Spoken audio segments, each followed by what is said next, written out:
and g'day once again to ye mateys!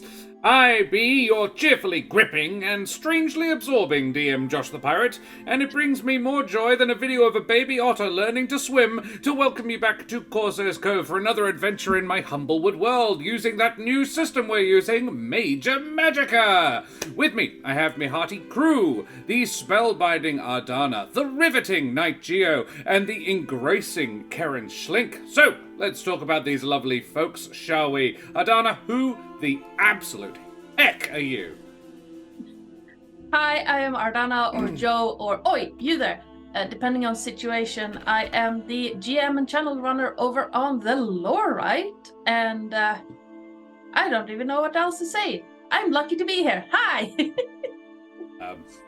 Yes, there will be many streams over on the Lorite. I will be there on Friday evening for some more Shadows over Morna, which is going to be exciting. Nope. And provisionally, do we know about Sunday yet? No. No, we don't know about Sunday yet. Okay, well, that's a maybe. No. Yeah. Alrighty, Geo, who the heck are you? Hi, my name is Geo. I am from the OzQuest crew, and I cannot wait to reprise Hawa. I absolutely adored the little sloth, and I'm looking forward to being lost on our travels yet again. Only doubly so. That's gonna be great. I'm excited. Like last week, we actually decided that Hawa, it now has the sort of supernatural ability to just disappear and just be somewhere else. To just, it's not mechanically, he's not teleporting, but it's basically like that. I think this game is a little bit cartoon logic. And it's like he just is where he wants to be. I think I'm gonna have fun with that. Yeah, Looney Tunes-esque logic to it. Karen, who the heck are you? Oh, I'm Karen, sometimes known as the Mother of Bunnies. I'm a writer. You can follow me on Twitter at Mother of. You can follow my burlesque alter ego, Miss Lola Moore, over on Instagram. No! Dun, dun, dun. Karen was deconceptualizing and reconceptualizing. Yep, I agree completely. Plot twist, she's actually Hawa. I was like, please don't be me, please don't let it be me. It's not, it's Karen, okay. Karen Yeats, I see how I'm it back. is. Yeah. Hey Kate. The internet just couldn't handle my awesomeness. No, it can't. It still can't. Oh, I'm unstable. I've got nothing to say on that one at all. I think we need to do a major Magicka to fix the internet. Let's go. Roll. No. Let's try this again. I'm back. Karen, yeah, there we go. There it is. Why didn't that work the first time? Cool. I was about to say I can fix it, but you're not using fiber, so Nikodemus can't use light magic for it. No. Roll to fix the internet. Yeah. I found it worked like that. Can anyone hear me? We can hear you fine. You're just not moving. Oh, okay. Well, am I at least frozen in an attractive pose? Yeah. I mean, yes. I'm not a very good judge of it because I find you attractive most of the time. Hey, Rob. Oh my hey, goodness. Bishop Blood. So, hilariously, from the show on Saturday night, I always post some pics while the show's happening of like live shots of you performing. And all the other performers, like super sexy, attractive, gorgeous photos, me like, just pulling the weirdest, most unattractive faces in all my goddamn live shots. And I'm like, were those the 3 best ones that I took? Was that the best you got? God. Yep, probably. I am very worried, but at the same time, everything else is working fine. So it's a Karen thing, not a me thing, which is good. Karen is doing about 1 frame a minute right now, but she is moving. Yeah. I love that you demonstrated all of the faces you pulled, and we did not see them. But never mind. I'm sorry. You just have to imagine how seriously bad they were. I'm sorry. Excellent. Well, I must also remind our engaging, enthralling, and possibly even entrancing audience to please like, follow, and subscribe to all the things, you bloody champions. We have all the exclamation mark socials. We have the YouTube, where you can catch up on all episodes you may have missed from our wonderful shows, including both of the previous episodes of this fantastic thing that we are currently doing. And we have a Discord if you fancy joining us there. It's good fun. It's just starting to sort of, everything's moving now. It's quite exciting to watch this thing that I've poked into existence, and now it's poking itself, and I no longer have to poke it. It's fun. Following all the things. Excellent. Following the things. Good, Rob. Good. Boop. And Madame and Monsieur, Dame und Herren, and beings of indeterminate gender and persuasion, I be Josh the Pirate. You can find me here on my channel, Corsairs Cove, where I run D&D and other games like it, like Major Magicka, or tomorrow night, Thirsty Sword Lesbian. Oh, let's go. I am excited. Let's Remember go. to hydrate, kids. Yep, gonna have to hydrate for that one. That one is going to be thirsty and full of swords and maybe even some lesbians. Thus far, only a single lesbian character as far as I'm aware. The rest are all bi or ace or something else, I don't know. But it's a fully genderqueer cast playing a fully genderqueer characters. It is going to be an urban fantasy game with a noir vibe to it. And we are going for the Thirsty Sword Lesbian Detective Agency. I will give no more spoilers, but it's a lot. Last day of work tomorrow. Hopefully get to see some of it. Excellent. We will be starting a little bit later, Lilith. That one will be starting half an hour later than right now. So yes, you have a little bit... Lesbians aren't usually thirsty for swords, I thought. Well, there you go. This is what makes these ones different then, Rob. We have a lot of exciting programming coming up, actually, because tomorrow night is a charity game in support of Pride Month. However, then Wednesday night I will be over on Dragonkeer doing a painting stream. Thursday, we're back here for more Humblewood of Monsters and Magic, where we are exploring the life plane, and we're going to try for round 3 with having... Fenway, the teen DM, on. Last week she couldn't make it because she was in emergency, which is fair. That's a valid reason to not be able to make a stream. Yep, oops, she did it again. Karen, try using your phone. You played with my heart, got lost in the game. She did indeed. Played with the stream, got lost in the void. Yes, Kate, yes. Got lost in the internet. There's a whole bunch of lyricists in chat. I love it. And then, what else am I doing? Friday night I'm over on the Lore Right. And then next Monday, we will be having some Teens in Space. Or, as you say, Teens in Space! Space! I'm very excited to have that bunch back. Those delightfully silly people. It's going to be a really cool week. Ooh, baby, baby. Yeah, exactly.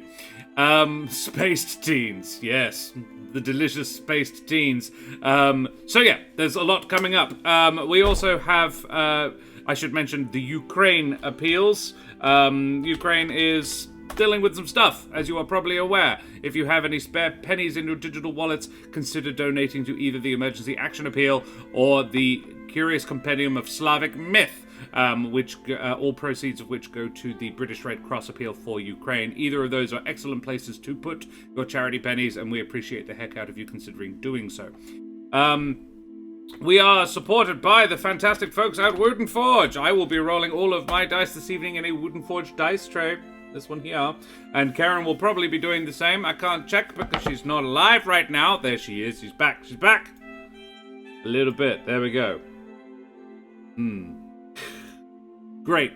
There's a Wooden Forge dice tray. There you go. Beautiful things. Handcrafted tabletop accessories, all crafted by the wonderful Aaron Wooten of Wooden Forge. You can check them out at woodenforge.com/Corsairs Cove, and any purchases you make, we get a cheeky little kickback, you bloody champions. I'm gonna go get my pizza. It's too hot to cook today. Fair, Tony. Absolutely fair. Tony gave me an inspiration. Which I will save for Thursday, I think, Tony, because I have nothing to use it on in this game. The DM doesn't roll dice. So I will save it for Thursday. Thank you very much, Tony. 27 in the shade today. Jeez, where Lilith is as well. That's a long ways away. We're getting an overnight minimum of 4 degrees here in Australia, in Perth, which is good fun. I don't know how cold it is over where you are, Gio. I will look it up now. Let's go. Are you Melbourne? Yes, I am. I will be over in Melbourne in October. Oh, cool. Well, we're definitely Karen and I are coming over for PAX. Done. We're celebrating. Cool. Yes. That's happening. And 8 degrees, I think, overnight. Oh, okay. A little bit warmer. Colder in Sweden? Only a little bit, I think. Not much. Not where I live. It's. I think it was 27 here as well.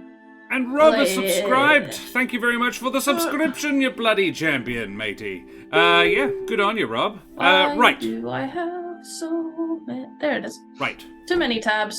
Too many tabs, too little time. The music that is gracing your ears this evening is brought to you by Sirenscape. Check them out, sirenscape.com. They're not sponsors, but they are very handy folks. Well, mateys, may the powers of undeath fail to take you after some recent healing, and all your short rests come with tea and biscuits, as we head tremulously at first, and then with mounting heat and passion into the Avium. So, we return to the Avium, where the passage of time is marked more by discoveries, grades, and occasional interdepartmental backstabbing than by the light of Ardea's sun. However, a week or so has passed since we last saw Nikodemus and Efa, and didn't see Hawa, who received an A grade for their saving of lives down in Ashbarrow, and a reward for bringing back the object causing all the problems.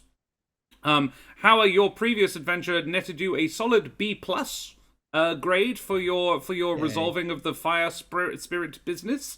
So you first of all have the option to do some downtime activities. So what would you be doing during your time? You also all receive a point to upgrade your characters with. You can put it into one of your 4 abilities, or you can get another school of magic. Become a specialist in another school. I have also expanded the lore of this world a little bit. So we now actually have an official graviturgy professor at the Avium. Professor Linda Farrow, who is a hedgehog person, is the graviturgy professor.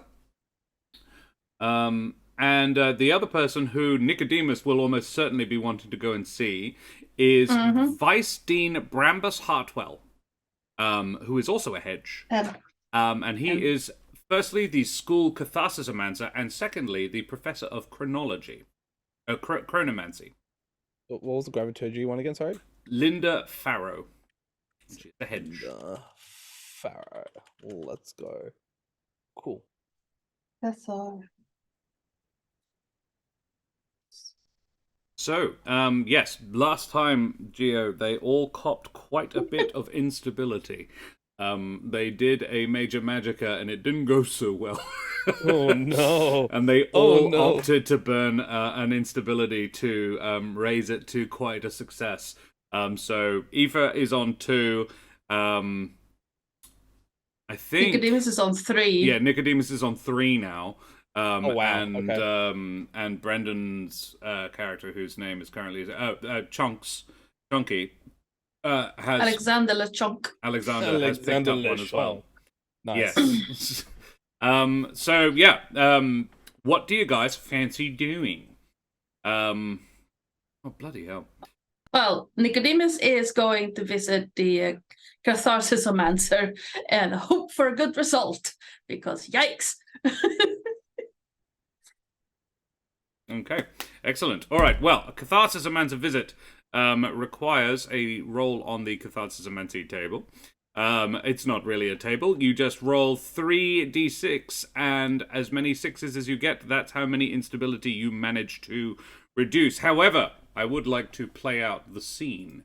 You go visit Absolutely. the catharsisomancer, yes, the catharsisomancer is a kindly hedge person.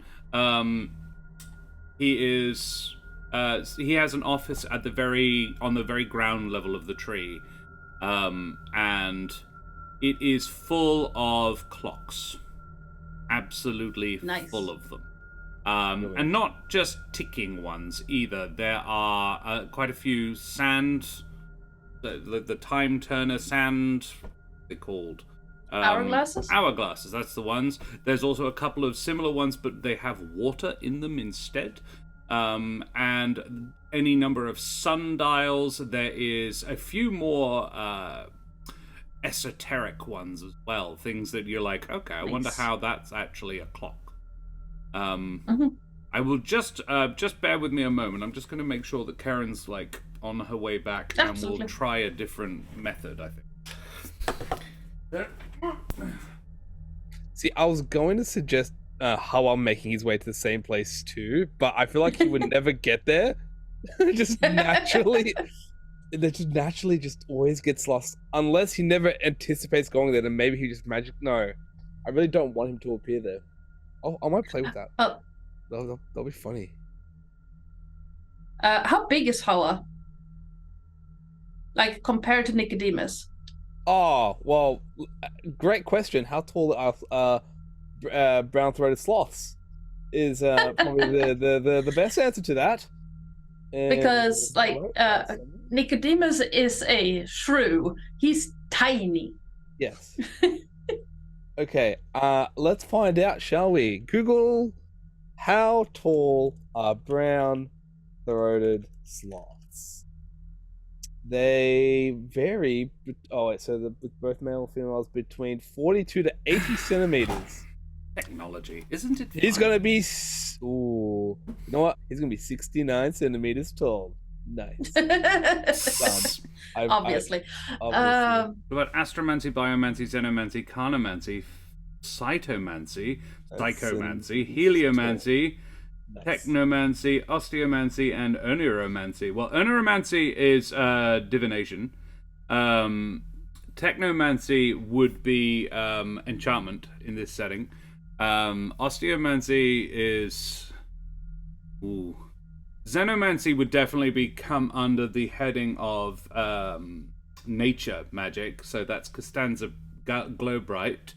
Cytomancy, astromancy is also divination normally, so again that's Ravania. Biomancy, again, that would be Globrite as well. Yeah, I'm taking you seriously, Bishop Blood. Yeah, oneromancy is the study of dreams, is it not? Prediction of the future through dreams, I believe. Phyto and plant carnoflesh. Yeah. Again, a lot of these are nature. Globrite is a druid magic, basically. But they are currently covering necromancy as well, because Professor Nightseed is on sabbatical. Karen is trying out the internet right now. We will see if we can resolve that, and I'll get you back on the screen. Professor Globrite. Okay. Constanza Globrite. I have a feeling that Nikodemus would like a little bit of a chat with that professor too. Most likely. All right. So, yes, you enter the Catharsis-omancer's office, and yeah, you hear this. Hello. Yes. You all right? What do you want? I think Nikodemus makes a rather unsettling appearance. Like, with these big glasses, all the like purple lines that crisscross him right now would be like zoomed in and enhanced across his face because of the glasses. But they're like looking normal on the rest of his body. Yeah. Could you give us a quick recap on what happened and what's going on with Nikodemus now? Yeah, so let me fix this real quick. There we go. Nope, that's too high. So what happened was during the what was it? The major Magicka. Yeah. Nikodemus was the focal point. Yeah. So he took one instability for that one. I believe that was the lines of various weird colors that just Yes. started. It's sort of the dark purple and green, I think it was, just all Yeah, over his because body, mirroring the rock that they found. yeah, so a lot of stuff that had to do with the death magic, because Nikodemus was dying. He got hit by a healing thing when standing on top of this runic rock infused with death magic. So all of his magic was getting drained out of him. And we did a major Magicka thing, and since it didn't go so well, we decided to add instability to get a great success. Yeah. So yeah, it was going okay, not amazingly. Yeah. So in order, and since we all were like, okay, everyone is going to take a instability anyway, let's just make it a big success instead. And so Nikodemus took another instability because of that. And I don't remember, what was the second? The second one was, oh yeah, he's going to start speaking in tongues. Every now and again. Great. Just randomly. Every now and again. Yeah. So, yeah. That third one was like, woof, okay. And also his Yeah. sense of smell is just fucking weird. Yeah, it is. So yeah, Nikodemus is going in to see the Catharsisomancer. Professor Hartwell. Yes? Hi, Professor. I was wondering if you could maybe help. What is that? And he looks at one of those esoteric clocks, and his nose is just wiggling insanely. It's like, Old calendar. Long time ago. Much for use. Oh, cool. You Yes, would know oh. a little about Professor Hartwell because they showed up relatively recently and no one knows exactly how. They wear clothing that is very old-fashioned. And a lot, but they showed up in a cart, and appeared to be good friends with the dean, when they met them. However, yes, the cart was a sort of enclosed affair, and it appeared in the air. Okay. Try this one more time with Karen. That out. There we go. Right. Thank you for maneuvering yourself, Gio. That was. That's okay. Right. Let's try this one more time. We have reset Karen's computer. We'll go for around however many. So this is Professor Hartwell, Vice Dean of the Avium.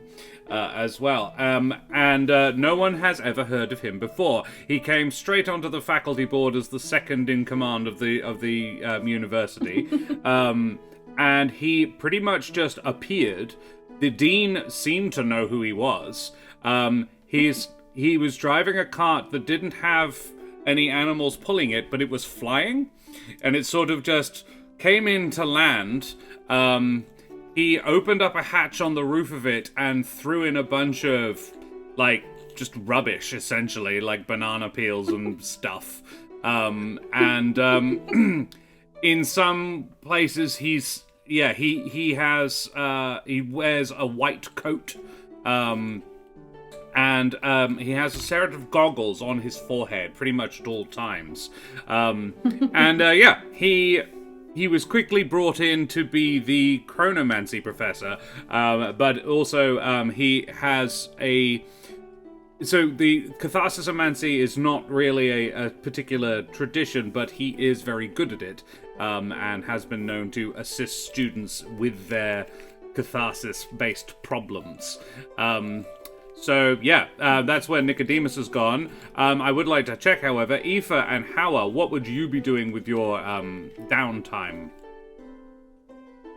Hawa's just standing in front of a tree, looking at the leaves, sort of scratching his head. So, how did I get here? And Hawa, you notice you are in one of the terrariums. There is a forest terrarium, so you are about 300 feet off the ground in a large goldfish bowl, essentially, with a forest in it. In the center of the forest is a small museum of natural history, and yeah, you straight up have no idea how you got up there. He's just staring at a tree, looking at the leaves, and I should go. And just starts walking in a random direction.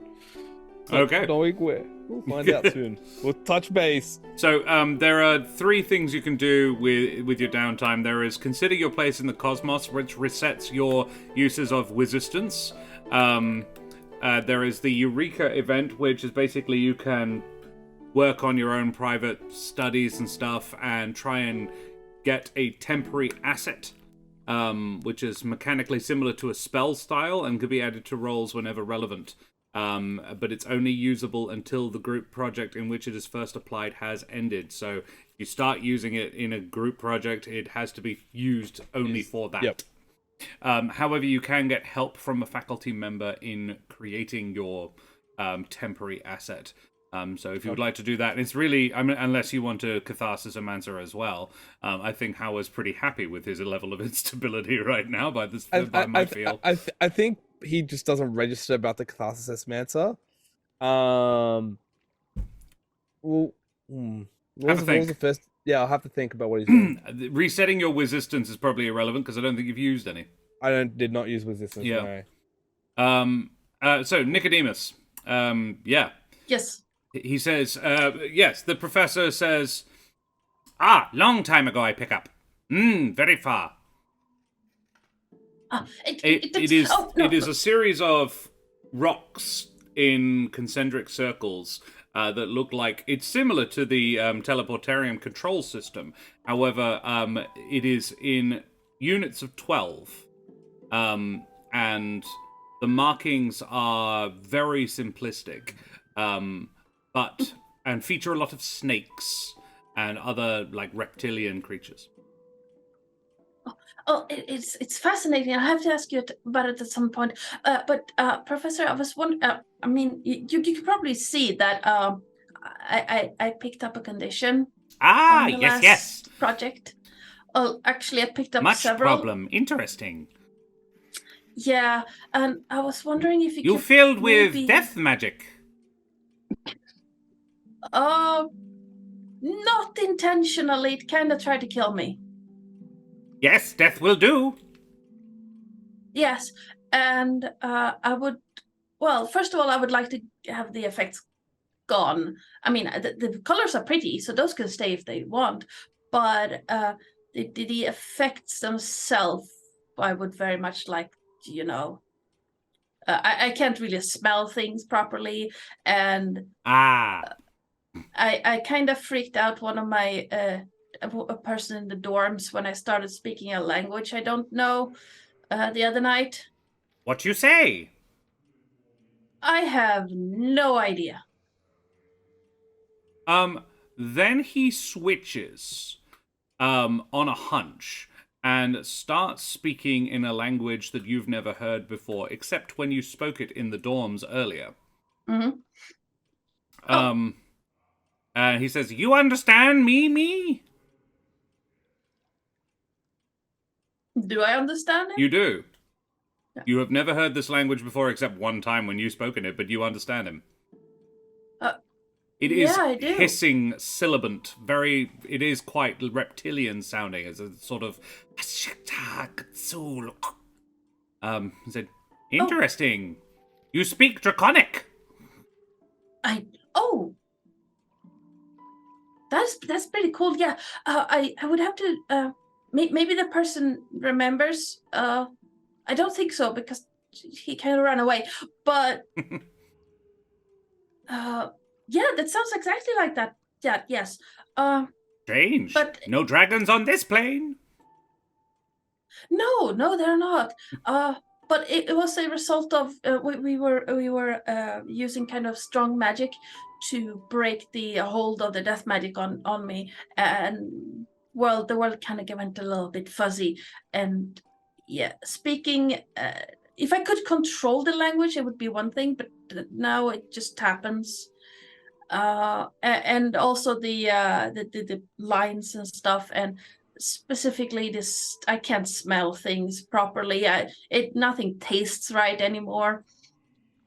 So if you could just maybe help me get rid of those effects, that would be nice. We shall try. And yeah, he gets you sitting in a sort of. He brings you over to a. Oh, here we go. Alrighty. Back quickly this time. Yeah, it was a very fast dropout. Are you on the phone now? No, this is my computer actually got back up before I joined via the phone. So Okay. All right. That happens at game, we'll swap to the phone. We will see. I don't know why this has happened. No. Never mind. All right. Sorry to interrupt. Yeah. Please continue. So, yeah, he gets Nikodemus to come with him and sit in a on the floor. There is a quite a plush rug, and he has a couple of strange shaped pillows. It's a sort of, the pillow is sort of T-shaped and resting but upside down and resting on its top. So you sit on the upper bit and your knees go on the lower bit. So your knees have a cushion underneath them, but there's also a sort of a pillar of cushion up underneath you. So it makes kneeling quite comfortable. He says, "Please, sit." Okay. Nicodemus arranges himself quite awkwardly on this. And then he starts walking around you. He says, "First, you think of place you'd like to be. Place that make you feel good." Okay. Do I have to tell you, or do I just think? You just think. And he starts flicking salt at you, just from a pile in his hand, just sort of. Okay. As he walks around you. Then he starts lighting a few incense sticks. He actually doesn't just have them sitting down. He puts them in between the spines on his back. So he's just wandering around giving off smoke. Then he sits down in front of you and says, "You have place? You think? Yes. Now, choose a pitch. You hum. Okay. And he has you hum at a mellow pitch. And he sort of guides you in this humming, lilting melody. And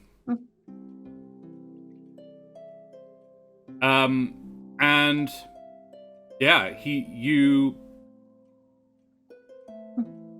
don't really know how long you're sitting there, as he sort of talks you through just working out.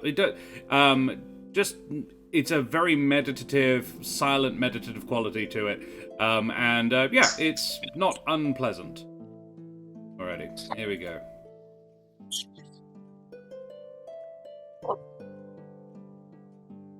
I can stand up.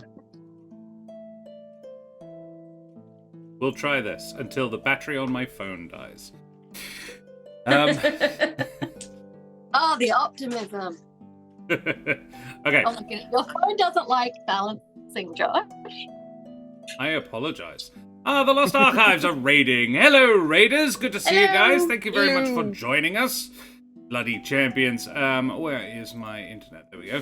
Yes, favorite raid emotes up in chat, everybody. Raid to the Lost Archives. Thank you very much for joining us, guys. How are ye, mateys? We'd be playing some Major Magicka. Let's have a shout-out as well. If you want some other fantastic D&D content, you could do a lot worse than the Lost Archives. Owen over there is a fantastic being, and I believe that was... is it Strahd tonight? I think it's Strahd tonight. Not much worse. Oh, bollocks. No, you could do, yes, it was Strahd tonight. No. They are fantastic and you should check them out. Join us in following over there. They are excellent. It is bollocks. Oh, are you another one that can't take compliments, Owen? I've watched. You're good. I've seen this. You're almost as bad as Dragon Kier. Right. Guys, yes, we are just at the very beginning, so you've joined us an excellent time because it's a good place to start. Nikodemus is currently sitting with Professor Brambus Hartwell, who is the school catharsis-omancer, trying to get rid of some of his instability. The professor is leading him in a humming meditation. There is the occasional chiming of bells, but he guides you to close your eyes, Nikodemus, and you may roll 3d6s. And any 6s you manage to roll, you can lose an instability. You start with your worst instability, though, so getting your sense of smell back is quite unlikely. That's 1 6. 1 6. Is there any 5s there? Or 4s even? Because you can burn hubris. Yeah, there was 1 5, so yeah, I will burn 1 hubris. Very well, sensible. Yeah. So you're back down to 1 instability. So I would say you lose the speaking in tongues thing. However, I will allow you to decide what happens physically with your stripiness. If it becomes just more subtle. But you do still have the weird sense of smell. Yeah. I'd say that he's still striped, but not like a vibrant purple. It's more like a very pale. It kind of looks like, I'm not sure. Some of the fur has a sheen. Yeah. I'm not entirely sure what the colors for the illusion school here are, but I know that the color on D&D Beyond is a very pale purple. Oh yeah, sure. Let's say that then. Yeah, so it's like if you look closely, you can see that he's still striped in a very, very pale purple. Cool. Yeah. Your robes would be pale purple piping, which is a fun thing to say. Black robes with pale purple piping. Pale purple piping with a little bit of really juice. Yeah. What does Aoife do with her downtime? Well, I was thinking I would probably need to get rid of some instability as well because I am permanently levitating right now. I mean, if you want. Like the spurs on my feet, not too problematic. But yeah, the fact I have to concentrate not to float away is inconvenient. Sure. I mean, you could do that if you wanted. I'm happy to rule that you sort of like flutter around. Because you were a bird, flying is not the inconvenience that it would be to someone else. Though Hawa would probably be up for it, amusingly. Oh yeah. So Aoife rolled the same thing you did, but we decided it was different. You keep drifting off. You do it physically. She is actually drifting.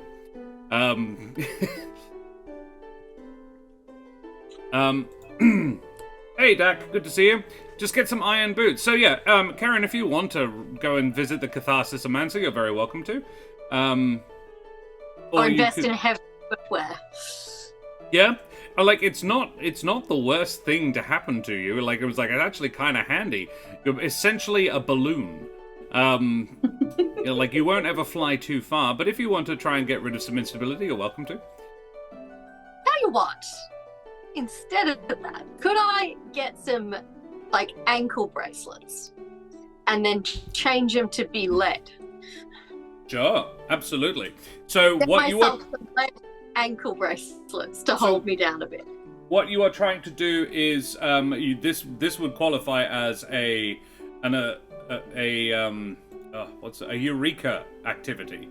You are trying to create a temporary asset that allows you to walk again. I would instead let's roll me 3d6s. In fact, you can roll 4 because this would involve your transmutation magic.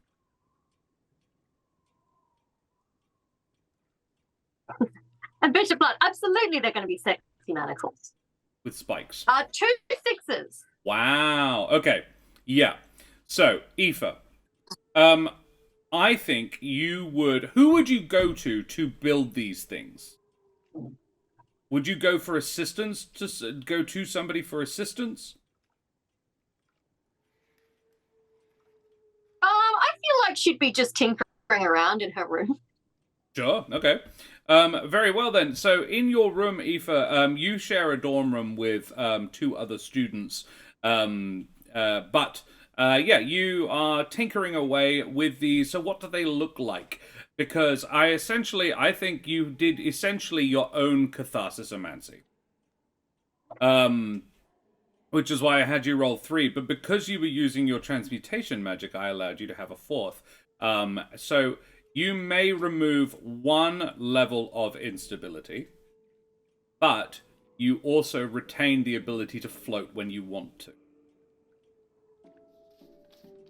Okay. Is that a reasonable trade-off for your 2 6s? Sure. That sounds great.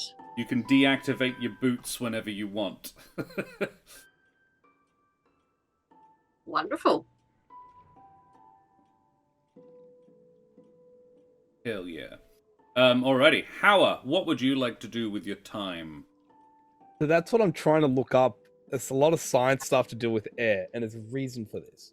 So Hawa, after leaving the terrarium, for some reason has stumbled upon a higher grades science class, and there's a problem that's in the middle of the class. The professor has established this contraption, and the question was, you have this metal rod that cannot conduct magic, it cannot absorb magic, it is like impervious to any magic. It's stuck in a tube. How do you move from one end to the other? And you can't physically touch the rod, you can't stick something in it yourself. You have to somehow make this one metallic ball move into the rod from one end to the other. And so all the higher students are like baffled by the confused, not sure what to do. Howard just randomly just walks in, sees what's happening, just makes his way up towards it.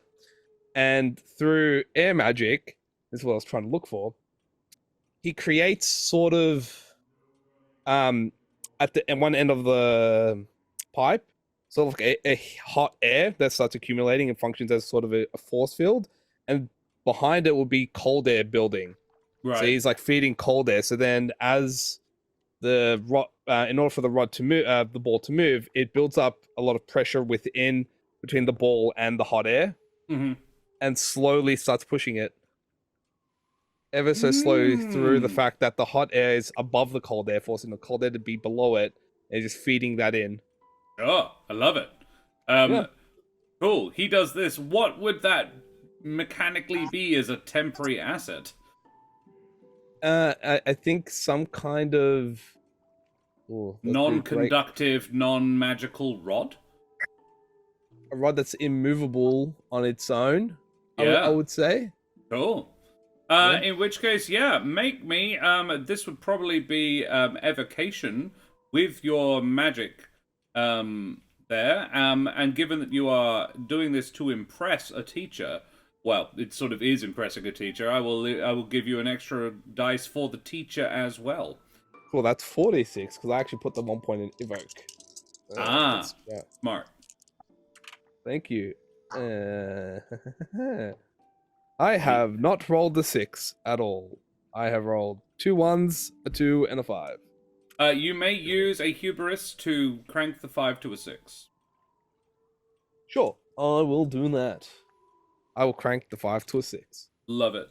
That also does mean that if hubris is spent to achieve success, come up with a narrative consequence to spice up the story. So yeah, you now have a student who was in this class who thinks you're a nasty show-off. There is a couple of them in there thinking like, what the heck is this like first year coming in and showing off? And yeah, one of them, a Marin Raptor by the name of Quentin Beck, thinks you are a real nasty piece of work, doesn't like your style at all, Howard. You have gained a rival at school. You probably are not aware of it, but he is working actively to undermine you. However, the teacher in question goes, "Well done, young Hawa." This would be probably Professor Minkus Varus, the enchantment professor, because he also does artificer stuff. And this is sort of an artificer thing. So yeah, he says, "Well done, young Hawa. I think you could all stand to learn something from this young prodigy. And Hawa, for your well done, well figured out." And he gives you the immovable rod that you have managed to make move. Thank you. You're welcome. Well figured out. Well figured out indeed. Okay. So. Just walks off. Starts walking off. Good. Where did he go? Now, it is during breakfast the following day that an announcement is made. Nicodemus, you are also lent fantastic yeasts and how to bake them by the dean. So you get to peruse that one to your heart's content, but I don't think it affords you any specific benefits except that, you now know how to bake stuff. Yeah, it is now one of your many, many skills. So during breakfast the following day, an announcement is made. Dean Windsworth's voice booming out across the campus, magically projected from every student amulet. Hello? Is this thing on? Is? Ah, excellent. Yes, well, a fine morning to you all. I just thought I'd make a little announcement. As you know, some of you know anyway, there have been some rather odd goings-on of late in the wider wood.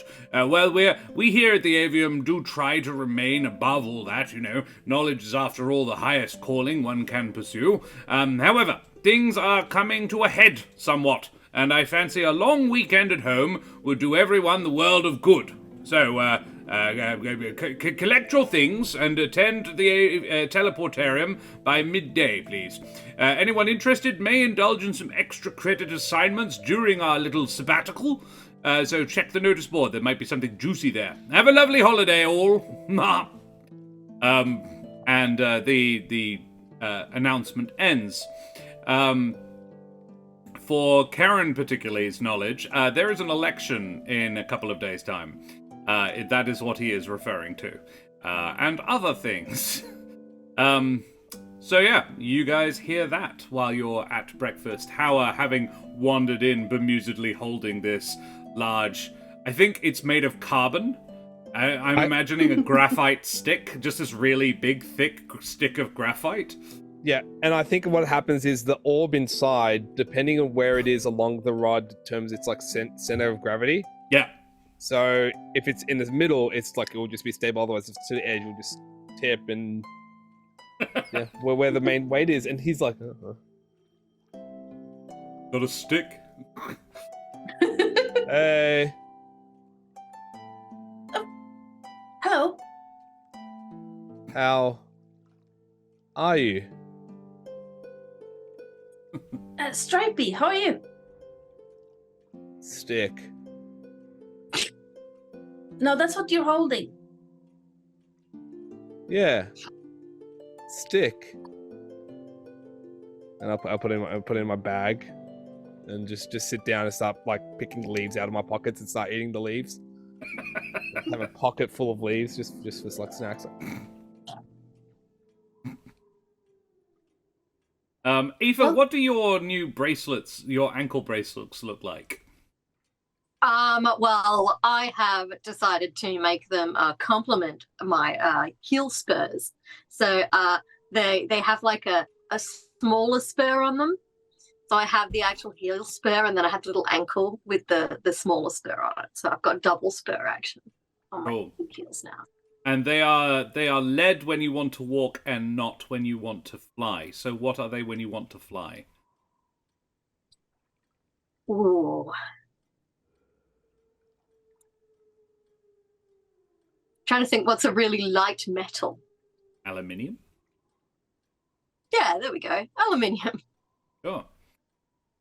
Silver's not very heavy, but yeah, aluminium, cool. It's quite a pretty. It's quite nice and shiny. It doesn't tarnish either. Cool. Alrighty. Yeah. So Aoife swoops in. I imagine, like, you can tell me otherwise, Aoife, but I feel like Aoife is utilizing this ability that she can choose to, if she wants to, fly. Oh yes, stairs are for chumps now. Yeah. Cool. Alrighty. So Aoife swoops in through the door, with a gullet of, with several fish hanging out of her puffin beak, and lands next to you guys. How did you do that? Well, I have managed, through some really quite clever magic, if I do say so myself, managed to harness this unexpected levitating ability, so now I can do it when I want to by using these. And I stick one puffin foot out and shake it so my anklet kind of jangles a little bit. Oh. I simply have to change the metallic nature of the anklet. So if I want to walk around, I end up in lead ones, and then if I feel like going for a bit of a float, I turn them into a much more flotation-friendly aluminium. I have a stick. That's a good stick. You know, it's a sort of stick that you could use to pretend to be a sword-wielding warrior. A good stick. So are you guys going to go home for the trip? Are you... Yeah, no. No. I feel it's a bit. I mean, we. Excuse me. I got a wing in my throat. Sorry. He eats bugs. So, beetle wing stuck in his throat. It's like.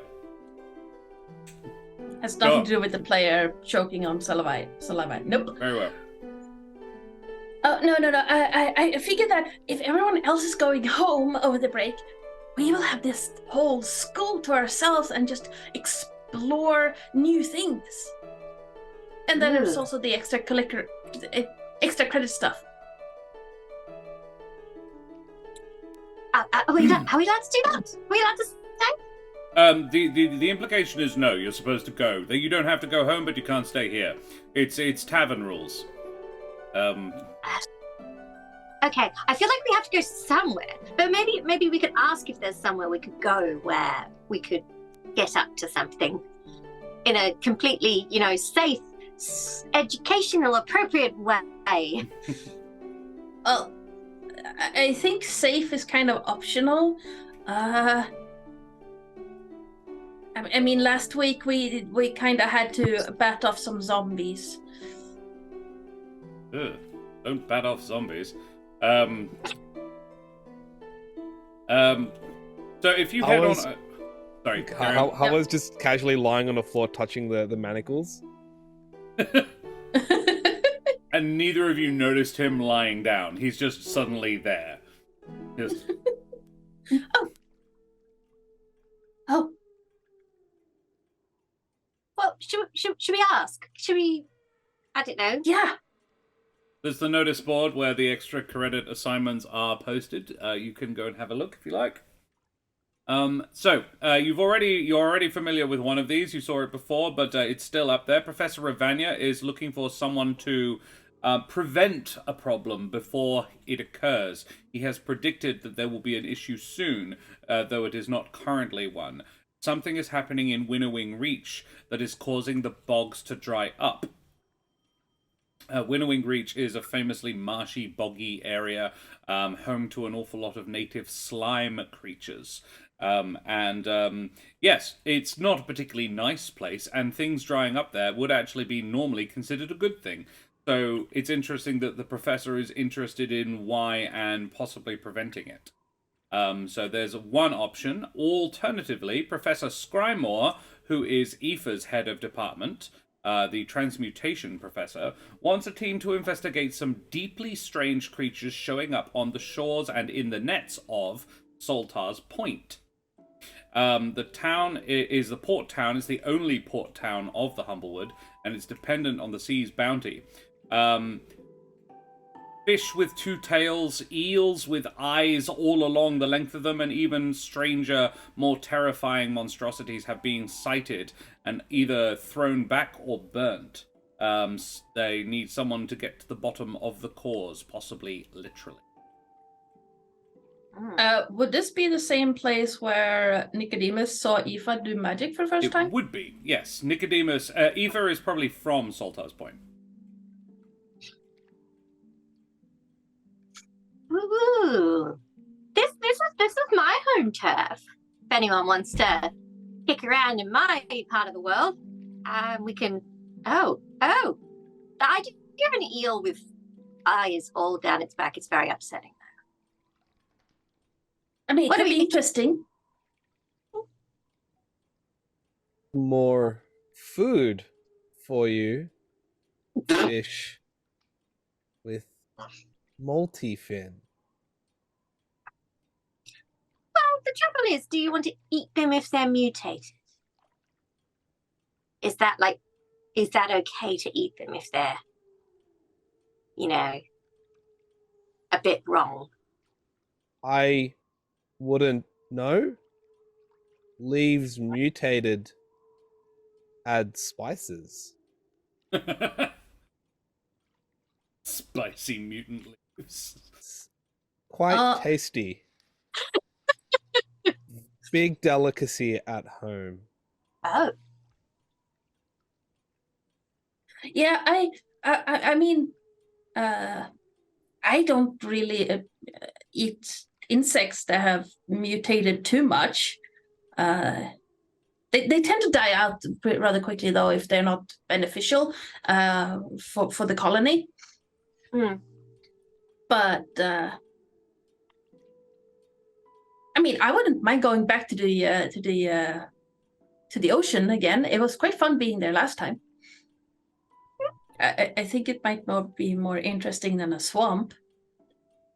Oh, that's a good point, actually. If choices are swamp or beach, I would like to go beach. Very well. Because, if we're like extremely effective at dealing with these mutated monstrosities, then we just get to hang out and swim for a day or two. Sea leaves are Yes. just salty leaves. Use spice. I read about this recipe. I've been looking into it more. It's really nice. You use seaweed and sea salt and sesame seeds, and you dry them, and they are crunchy, almost like Ooh. bugs.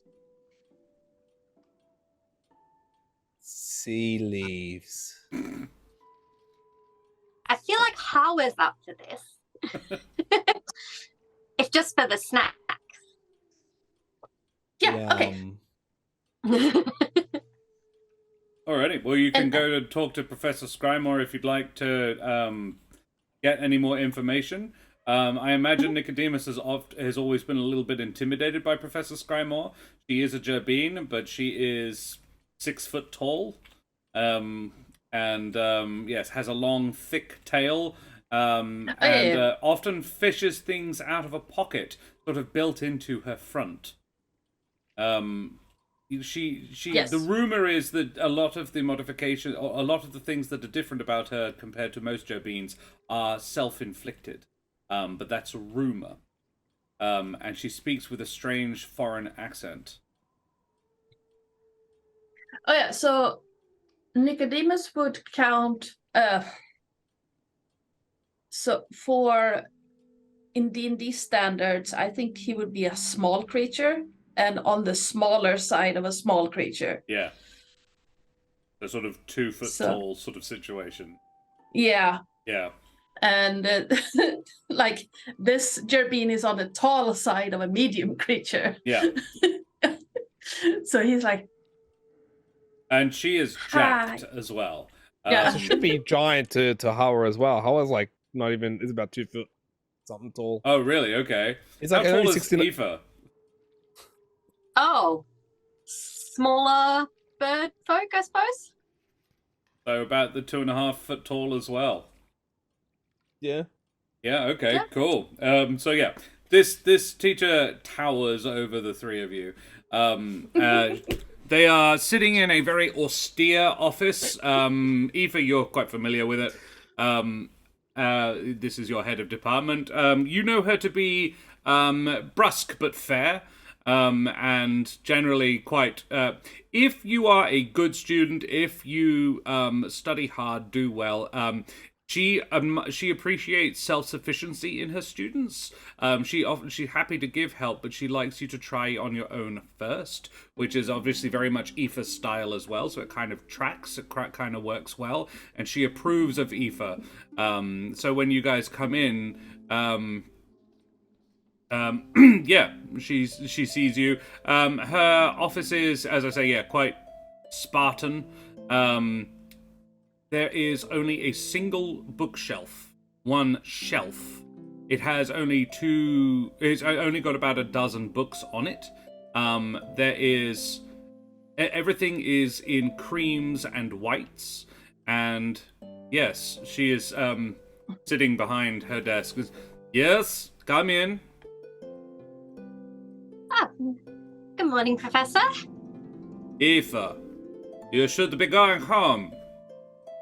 Well, yes, that is kind of the plan, but we wanted to... So we saw your notice on the board about the mutated kind of sea creatures. Yes, you are going to look into this? Yes, well, basically, Hawa and Nikodemus were looking to come with me to Saltar's Point so we could look into it. Sea leaves. You take home, introduce to family. If they want to meet my family, yes. Then I will sign off on this. Long as the boys are well behaved, do not interact badly with family, give reputation bad to Avium, no, yes? Do I get sea leaves? Yes. That will be up to Aoife, I imagine, or possibly her parents. I approve. So, For the sea leaves. good. Be careful, because the fish are not the only things that are being a little bit changed by all of this. Sometimes it is the sea leaves as well. You must fix all of them. Find out what is causing this. Any ideas? Oh, this is why I am sending you. One of my better students. I am glad you have taken up on the offer. And Aoife blushes a little bit. I approve of your bracelets. Oh, thank you. It worked out much better than I was expecting. It is a well thought out problem solve. You do well. And Aoife just blushes a little bit more. Like, whoa, thank you. False modesty does not suit Aoife. Hurry? Take pride in your accomplishments, girl. Aoife tries to look more confident and upright. Theater. Professor, I'm not sure if you heard our last adventure, but Aoife actually helped save my life. I did hear this. She is a good girl. I approve. You guys keep her safe, yes? Yes. How was gone, by the way? Yeah. I'm gonna... yeah, we're gonna have to talk about putting a bell on him.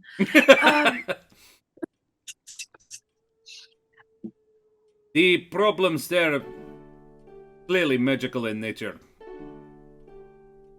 It is concerning.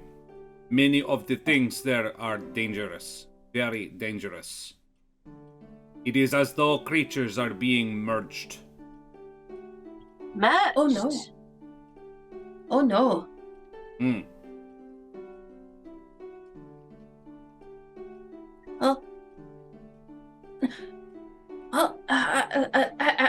and he's stammering a little bit because he doesn't.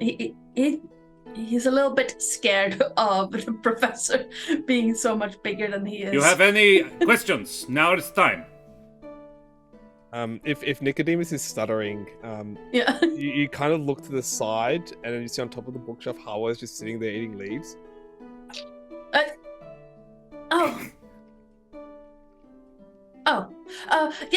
Yes, I had a question. And I forgot again. Out with it, boy. I'm sorry, Professor. Yes, my question was, the merging that you mentioned, is it just like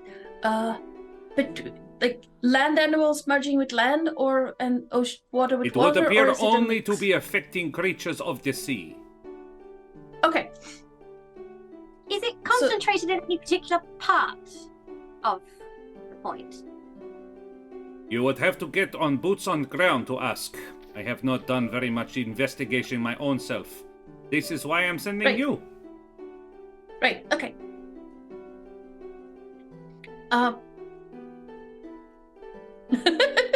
Hawa's standing next to you guys again. Yeah. You're getting a bell. Okay. Bell tasty? Pretty. Okay. Well then, off with you all. Quickly Yeah, to the yeah. teleportarium. It is nearly midday. Thank you, Professor. Cool.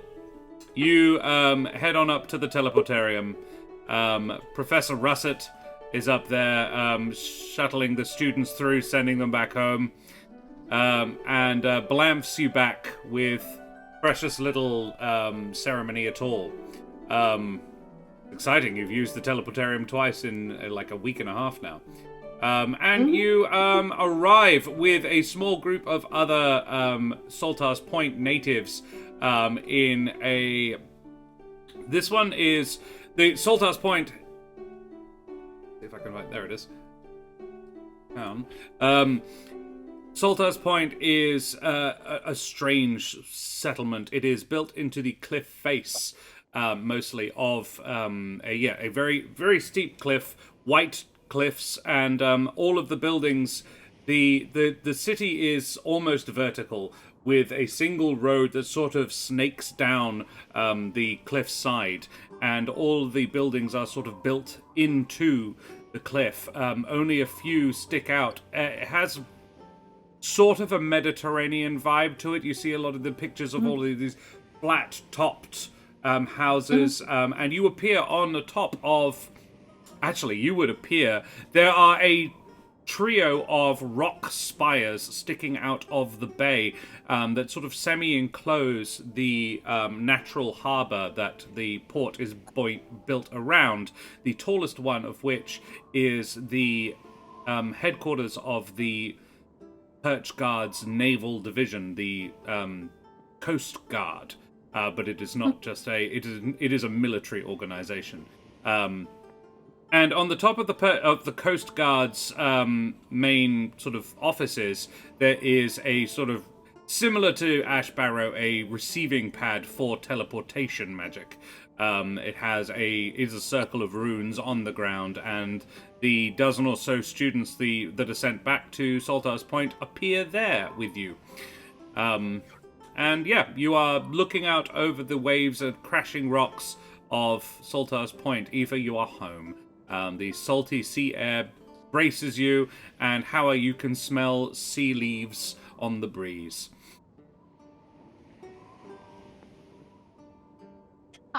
Eve will take just like a few deep breaths, let that fresh sea air just flow through her. Whoa, I'm sliding. Oh. Ah! Easy. Right. Nikodemus takes off his glasses real quick and starts just trying to get salt off. It's like, I forgot it does that. Smells What? cool. That's nice, isn't it? It's home. I thought we should start by talking to the fishermen. Okay.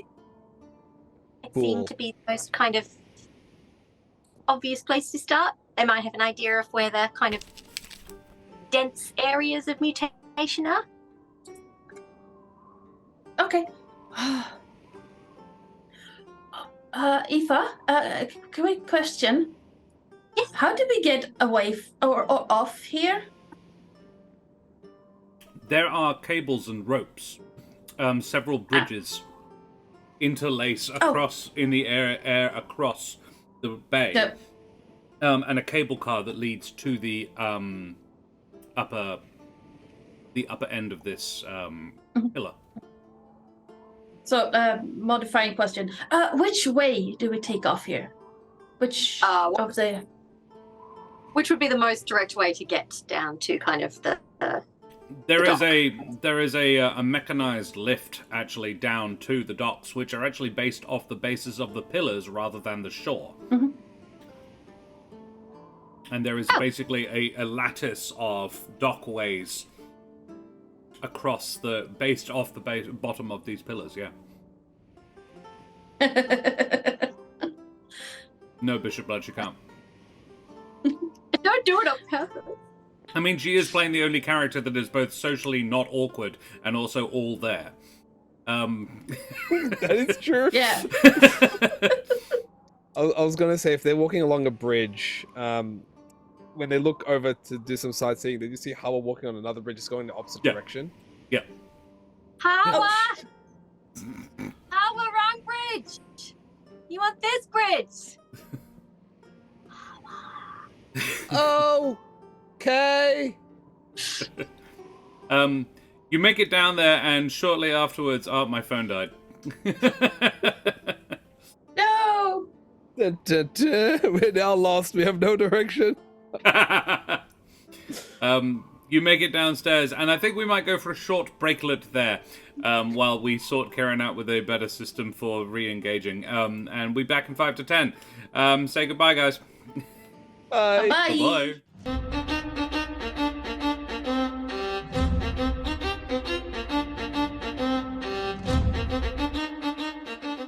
Avast, ahoy, and good day once again to ye mateys. We be back for some more Humblewood, some more Major Magicka, and some more Shenanigans and Sorcery. All of those things, that's what we're all here for. So the gang have just gotten to Saltar's Point, the little port city of the Humblewood, to investigate some mutated fish. Why not? They are starting to head down to the docks themselves. Hawa just sort of gets there. We don't know how, we don't know why. He's probably there well ahead of everybody else, and no one knows exactly how he did it. He's just there chewing on some seaweed. Trying out On some a sea seaweed on a leaves. stick. Yeah, seaweed on a stick, obviously. Yeah. As Aoife and Nikodemus reach the bottom of the escalator themselves. So yeah, what do you do? I mean, what's kind of the layout? Is there like a place where all the fishing boats kind of congregate? It's a little bit more haphazard than that.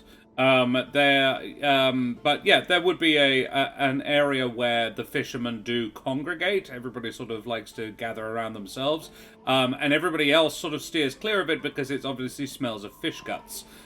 So yeah, you can. And Aoife has local knowledge. She would head on over there then. There is about the Saltar's Point's fishing fleet is about 20 ships strong, and is yeah, none of them are particularly large. Aoife, actually, you would be aware because you probably would have heard from your folks, but it has been recently badly damaged. Several of the ships were lost of the fishing fleet. And so there are a few empty berths a few more empty berths than there were last time you were here. Due to a wake worm. Oh dear. Well, I suppose I'll look around and I suppose kind of see who looks friendly. Sure. fishermen can be like big, burly, intimidating sorts. So I want yeah. someone who looks less intimidating. Yeah.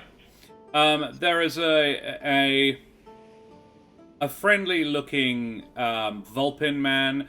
He's wearing a sort of a knitted beanie, and the fur on his chin has grown long and thick. And he is just he is sewing a net. He is repairing a net, sitting on the bow of his little boat. He could probably sail it solo, but it would be about the size to run with a crew of 2 or 3. And you see a younger Vulpin who looks not dissimilar to him is up in the rigging, mucking around with one of the sails. He's just sitting there minding his own business. He has a pipe, and he is just quietly puffing away on his pipe, and humming a tuneless hum to himself as he's mending his nets. Cool. He seems Seems quite approachable. affable. Cool. I'll kind of skip over and be like, "Good morning, sir." Yar! Hi. My name's Aoife. Hi! I was wondering. I guess so. These are my friends. This is Hawa, and this is Nikodemus. Hello. Hello. We're from the Avium. Oh, aye. We've been in. Not many books around here. Well, we were looking for kind of a more practical experience. We heard there were some very strange ocean creatures turning up. Aye, lots of them. He's real verbose, this guy. You said friendly, not verbose. And we were kind of hoping to look into the potential magical origins of these strange creatures. Aye. How'd you be doing that then? Well, I was hoping that you possibly might have noticed if there was a spot where there seemed to be more of them than other places. Is it just one spot, or is there lots of spots? Noir. Well, a couple of leagues north of the main gateway out, you might find yourself a good spot to fish for 'em. But most of us, if we catch 'em, we throw 'em back. Bad luck, you see. Well, where have you kind of caught most of the weird ones? All over, really, lass. There. They'd be washing up north more than south. North more than south. Okay, cool. Well, that's some place to start. Thank you. And the fishing is better than the shallows. Oh, right. So don't go too far off the coast. Good advice, anyway. Wonderful.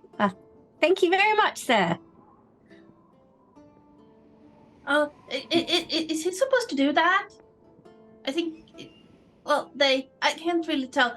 And Nikodemus is looking at the smaller Vulpin up in the rigging. Oh, he's not smaller. He's just younger. He's actually huge. Okay, yeah. He's a big lad. It's clearly this guy's son or possibly nephew. He says, "What, Jonathan? What's he doing now? Jonathan, what are you doing?" "I'm re-rigging the capsail. I'm re-rigging the topsail, Dad." I was just climbing up. Yeah, I'm like, is Hawa already up the rigging? Yes, he is. I was already up at the rigging. Sea leaf? None up here. Actually, sorry, his voice is slightly higher. I'm talking to the sun. I'm talking to the sun, yes. Yeah. None up here. What are you? Ooh, hello. Hi. You right? I've got a stick.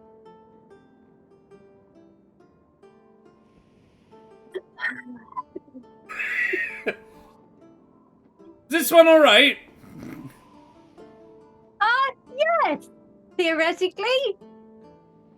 I don't suppose you know where there's been more mutated fish popping up? Popping up might be the word for it. You might try over at the Fisherman's Basket. Oh, okay. Eva, it's quite a well-known restaurant. Oh. Anyone in particular we should ask for? The head cook. He's interested. Oh, of course. That's a wonderful suggestion. Thank you, Jonathan. Aye, it is. How do you think you can get down? Howard is standing Sure. next to you. Hey. And Jonathan goes, "Bah!" Like, he looks at the space where he was, and you're not there anymore, and he nearly falls out of the mast. Yes. Love it. Oh. We really need to put a bell on him. I don't know that that would do any good. No, but at least then we can find approximately where he is. Bishop Blood, I was really just coming up with a name. Well, the good news is a Fisherman's Basket does amazing food. So we could get some lunch and hopefully information. Oh, would they have sea snails? It's been a while since I had a sea snail. They definitely would now. Yeah, Um, they do. Jonathan, which Aye. way's the basket? Over yonder! I'll lead. And Howard just starts. Howard walking. leads. And Aoife follows behind Howard, making sure he's going in the right direction. Interestingly enough, he's actually walking in the opposite direction of what was pointed to him. Yep. So it just starts like walking 180. So do you guys follow Howard, or do you go to the Fisherman's Basket and there find Howard? Now Nikodemus goes up to the fisher and, sir, would it be possible for me to maybe buy some rope from you? Rope? Aye, yeah, you Yeah. could buy some rope. I was thinking about making a harness for that one. They're not gonna work.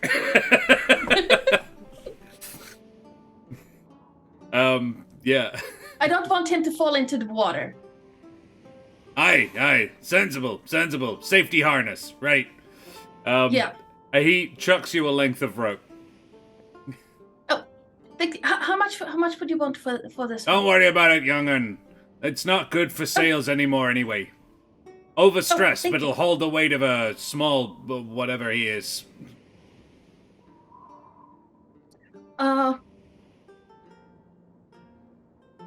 Did we say map badge or did we say? Yeah. We Map did, badge. but he's Yeah, just yeah. like it's a weird kind of map badge. He's probably not from around here. Yeah. Sloths aren't traditionally native to this kind of forest. Hey, there's nothing wrong with Lee's child. I kind of was one.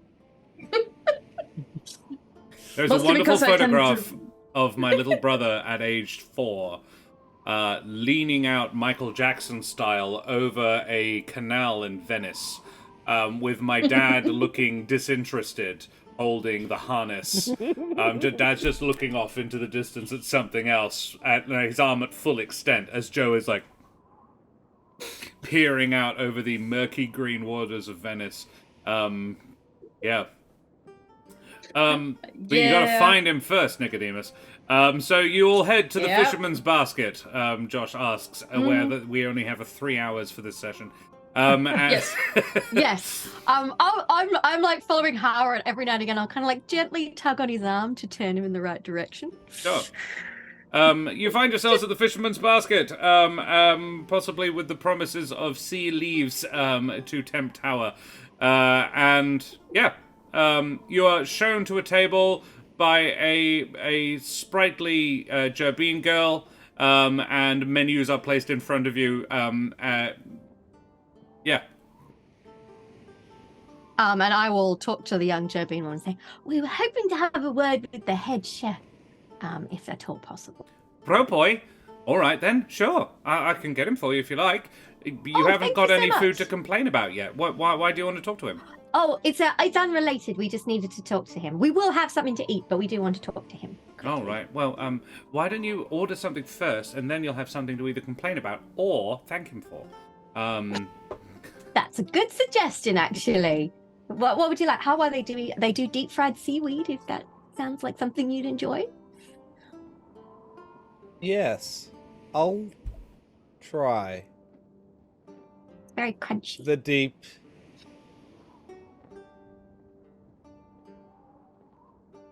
Fried seaweed. and she's like writing this down with a pencil and paper and go deep fried seaweed.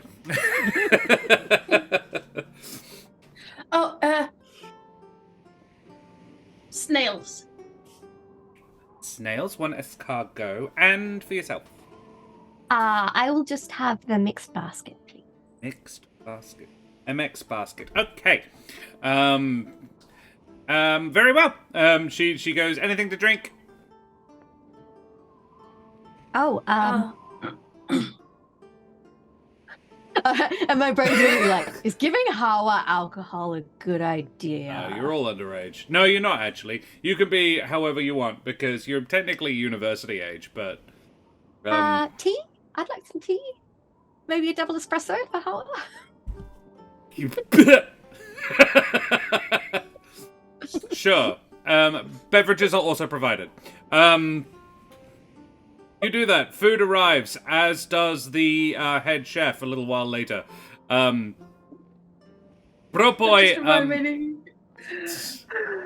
I just you wait and see what I've got in store now. Oh no! What have I done? Coffee, caffeinated Hawa.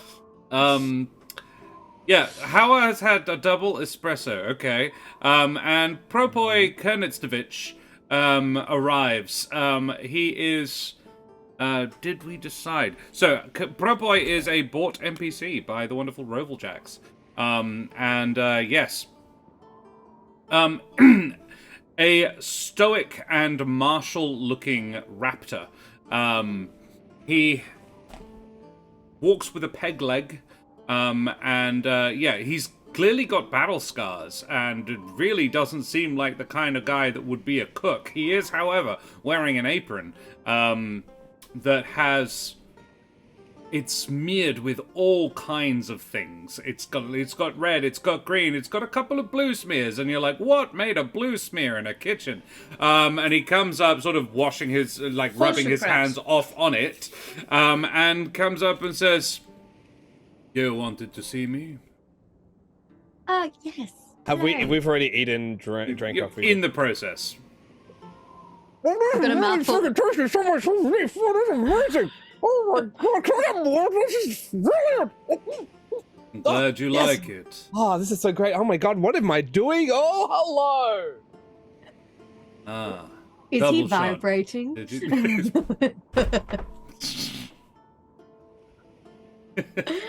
I'm Aoife. This is Hawa. Hi, I'm Hawa. How's it going? And this is Nico. We're from the Avium. Yes? And you're enjoying the food? Absolutely. This is just the most best thing I've ever eaten in my entire life. I need more. We need more. We need coffee. What is this is, what? No. Your friend has yeah, some interesting tolerance there. He's just fallen asleep. From the avium, yeah. is he? Yes. We were asked by one of our professors to look into this weird mutant sea creature thing that's been going on. I see. And one of the fishermen we talked to said that you would be a good person to ask about what's been happening and where. Well, only in that I'm buying up all that they're bringing in. As in, you're buying the mutants or not? Yeah. They've got a very distinctive flavor to them. Did we just eat mutants? You did. He hasn't had any, gesturing at Hawa, and Nikodemus hasn't either. Aoife kind of looks down at her like 3/4 eaten mixed basket and has some feelings. Says mixed basket on the menu. Yes, it did. Well, the subject has been come to the forefront, so to speak. Have you ever seen any side effects from your patrons from eating these new strange creatures? Aoife, make an evocation check. I tell you what, you can use transmutation as well because it is a transmutation thing. That means I get 3 because I added my extra point to evocation. Smart. And out of curiosity, Ardanna, where did you put your extra point? Nikodemus has New School another... of Magic? Yep. Hell yeah. Light and death, one assumes? Yep. Yeah, boy. Oh, that's sick. That is sick, yes. Nice. Yeah. And for the, like, I think it would be more apparent now in, like, the more dim light of this restaurant, but Nicodemus's eyes were, like, a really dark brown, like, almost black before, but now the outer ring of his eyes are a greenish tint to it. Ooh, interesting. And Lilith has redeemed a D4 bonus. For whom, Lilith? I am happy to let the D4 bonuses in this game. You can roll a D4 and add it to one of your rolls in place of hubris. Ooh, cool. I rolled a 3, a 2, and a 1. It's for Ardanna. Ardanna gets a bonus. A D4 bonus. Lovely. Thank you Yay, very thank much, you. Lilith. I don't think it's the sclera. No, you know, on the iris, like the very outer ring of the iris, not the whites, but the just outer ring. Cool. I'll put your little marker up the top there, Joe, for the next roll. Karen, how did you do? I got a 3, a 2, and a 1. Nice. Love it. Interesting. Since she has to deal with me later this week, would you consider resisting that? Because you are feeling, what's the term? Squirrely. You can feel some transmutation magic going on. I buy it So up I have to mostly because it's cheaper. People are happy to get rid of it. And it doesn't taste any different. Didn't notice. No. Did not notice. Exactly. It tastes exactly the same. So if I resist, I'd have to do 3 or just 1? Just the one. You only need a single success. Oh, okay, cool. I will resist then because I want to know what I just ate. So, Aoife, you feel,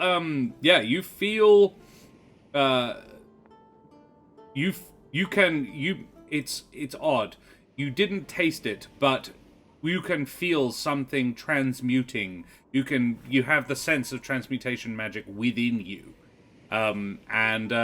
It doesn't feel great, so you sort of deliberately tamp down on it with your Wizistance. In fact, you know what? I'm going to roll on the wild magic table. That's what I'm going to do. Brilliant. Let's go. To determine what happens. Turns into a sheep. Maybe. Don't you read my mind? Karen, Karen, would you like to roll? Oh. Let's go!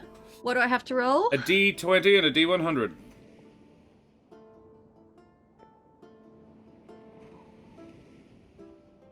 Yep. Speaking of seaweed. 11 on the D20 Ooh. and 42 on the 42? D100. Oh, this is just giving me 42. flashback memories of how many times my characters have lost their pants. So Aoife. much trauma.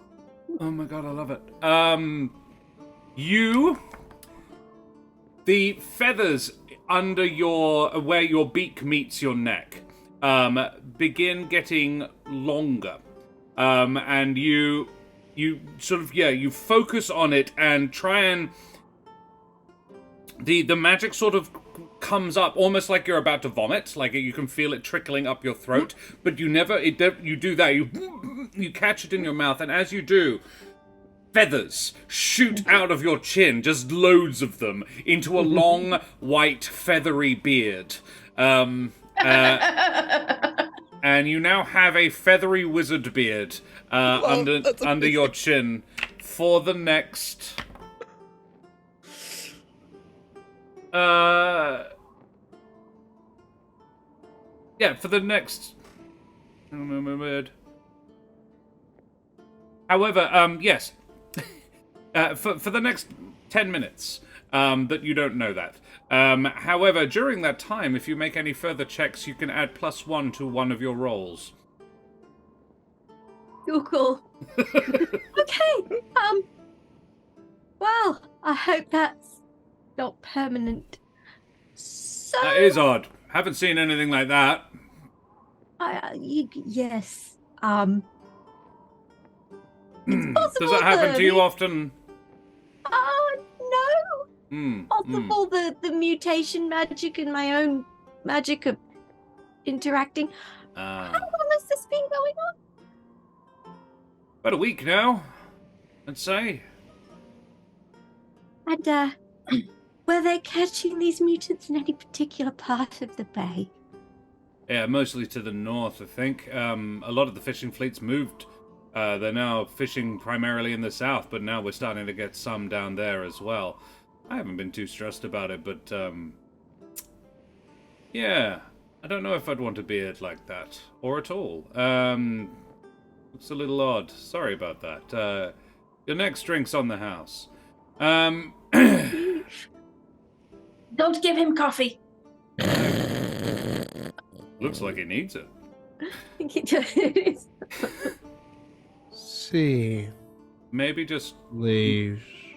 not a double shot. No, maybe just a single or a half, you know? Yeah. Get him a ristretto. Not something that'll just get him on the level. But it was nice, wasn't it? You didn't dislike the flavor. Is the No, it was I suppose delicious. not the most important thing right now. Look. In your professional opinion, is this something we should be not serving? Or is there a way I could treat the fish to make it, like, less dangerous to serve? 'Cause I'll be honest, I've got, like, 40 odd kilos of fish back there that I've bought already. I'd rather not just chuck it out. I don't really want to speak for the professors, and it's going to be their call. But I'm pretty sure that if you were to send notice to the avium, they might be interested in studying it and buying it off you. Yeah, right. Good. If you could, I'll do that. Thanks. But you don't think it's safe to eat? I suppose it probably isn't, really, is it? He's just sort of fixated on Aoife's beard. Can I, examine my remaining food to see if it, does it feel magical? Ooh, okay. How would you do this? What skill would you utilize, do you suppose? Would it be an evocation, or would you like to try something else? I think it would be an evocation. Basically, I want to see if the mutated fish itself is magical, or whether it was the fact that I am magical and I ate it that's the problem. Make an evocation check with your magic as well, because you are a specialist in transmutation. Oh my goodness. 2, 4, and 3. We can assist. Anybody be helping? Yeah. Would Nikodemus or Hawa? Hawa is waking up and just like, nice beard, and just is reaching out and just I guess wants to see if as he's reaching out if he can sense any weird disturbance assistance with coming from the beard and the fish. You get one more point, Eva. You get one more another dice to roll. 1. So, how did you do all up? Because you do have an extra point to spend because of your beard? 1, 2, 3, 4. 4. With a point of hubris, you could make that 4 or 5, which would be a pass. Yeah, let's do that. I take a point of hubris. As does Hawa, because he was helping you, unfortunately. Sorry, Hawa. I think he's just mesmerized by the beard, to be honest. Yeah. Yeah, Nikodemus is sitting there with the book open and just making notes. Yeah. You see his snoot just twitching. Aoife, you can sense transmutation magic in the fish itself. Some latent. You are also feeling elemental water magic. Ooh. Because your blood will like that.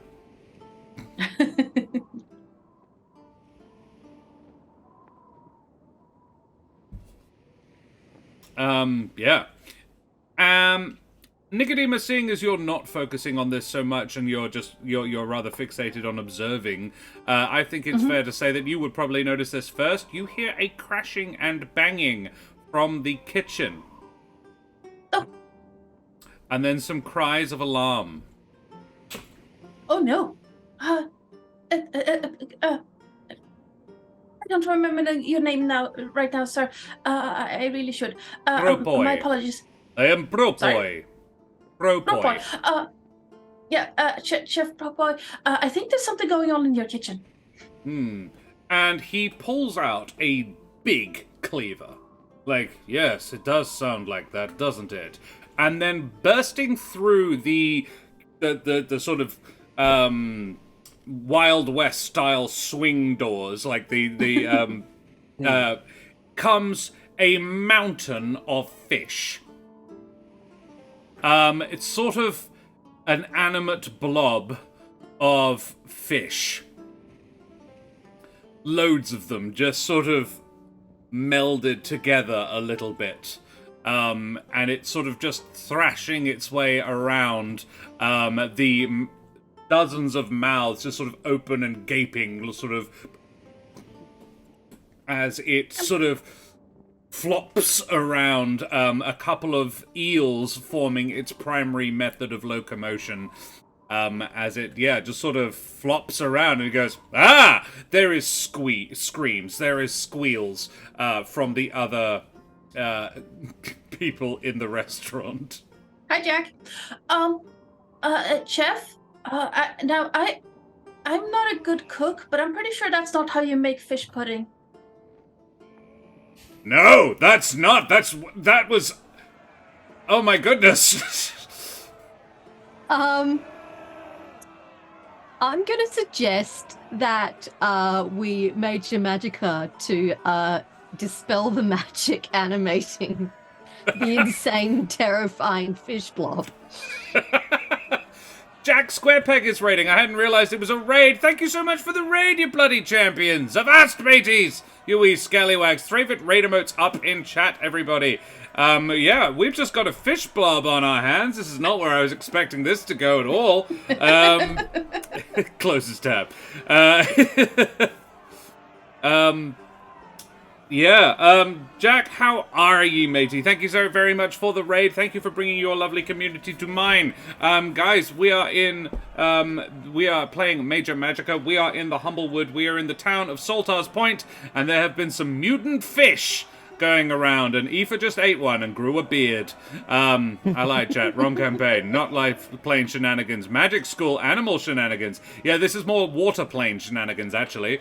But same setting, mate. Thank you very much for bringing your folks, Jack. Omega is not a weeb. Cool. Alrighty. Interesting. Thank you for joining us, buddy. Thanks for the raid. And guys, please go and check out the wonderful Jack Squarepeg. Jack is a fantastic variety streamer and professional dungeon master, and he plays with us on Monday nights sometimes as well. He will be Smoothie when Midnight of Madness starts back up again. So, the chef Propoy brandishes his cleaver, and he is sort of setting about this giant blob of fish. what do you guys do as the other customers sort of, some retreat, some just run. There is screams, there are women picking up their children and bundling them out of the front door. The waitress that served you before is sort of trying to fend this pile of fish away with a big stack of menus. And Propoi is just lopping off fish heads with his cleaver. What do you do? Oh, I was eating a sea leaf, I assume that, yep. a deep fried sea leaf, just watching and eating.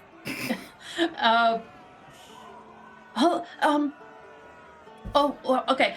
So not fish pudding. Right. Okay, I have an idea, Aoife, and this is gonna get very bright. Very, very bright. Okay. So, you might want to make goggles or something for people. I don't know if you still want to be able... Or don't look behind me, okay? Because it's going to be very bright. Okay. And so we were talking about making a major Magicka thing, or Yes. do we... Yeah. Yeah. Well, we don't have to. I was just saying that it felt appropriate that we band together to dispel whatever is animating the horrifying fish blob. Very well. So The eel-propelled fish blob. you see Nikodemus slam the notebook together, place it on the table, and he's gonna, like, basically backing up to herd the other guests away. Yep. And then as the last guest leaves, he's going to adjust his glasses, and then almost as if he draws a line out, he's gonna try and raise a wall of light to, stop this fish monster from getting to the running away civilians. Cool. Alrighty. Excellent. Efa and Hawa, if you're doing Major Magicka, what do you do? I will help with through air magic, trying to, because apparently air can reflect light, so trying to reflect this light to make it look like it's like boxing in around the thing. Cool. It's like getting yeah. trapped into a box. Through, yeah. Sure. I love it. Yeah. Alrighty. And I want to try and almost use this light to drain magic from the fish blob. So whatever magic is powering these dead mutant creatures, I almost want it to be like channeled into this light. So the light can draw magic from the fish blob, if that makes sense. I love it. Okay. So it sounds like evocation from all three of you. And all utilizing your own kinds of magic, absolutely. So roll evocation with your magic. I will allow, seeing as Nikodemus has commenced this, Nikodemus, you get the extra point, you get an extra dice from Propoi, who is assisting in a very prosaic way. Cat, could you please allow me to get my notes? Never. Yes, it's but on my notebook. Thank you. Like, I'm helping. So, how did you do? That's 2 6s. Ooh. Good start. Gotta Good roll. It's happening. Let's go. 1-6. 1 6 3 6s. Okay. Come on, Nicodemus. How many dice do I roll? 3 or... Yeah, it's good. Or do I Well, roll you 4? evoke. I guess your You magic. evoke your magic, and you have an assistance dice from an entity. Propoi is in this instance an entity. I think it's An pushing the entity. term a bit, but Plus I have a D4 here to add. oh, you do. Yes, if you want. Yep. No, that one's... I'm gonna roll that one. So I have 1 6. 1 6. A 5 plus 2. Nice. And you have burned your inspiration. That is 4 6s. Yep. That is a grand success, guys. The wizards Yay. accomplished what they sought out to accomplish with an added benefit. and I know exactly what it's going to be. Only the catalyst gains an instability without refreshing their hubris track. Nikodemus being the catalyst. However, all three of you did. All three of you did do evocation, which means all three of you are the catalyst. However, I think the way you've described it, it makes sense that only Nikodemus cranks up their instability. That's fine. But I am going to give Efa and Hawa another point of hubris, rather than a full instability.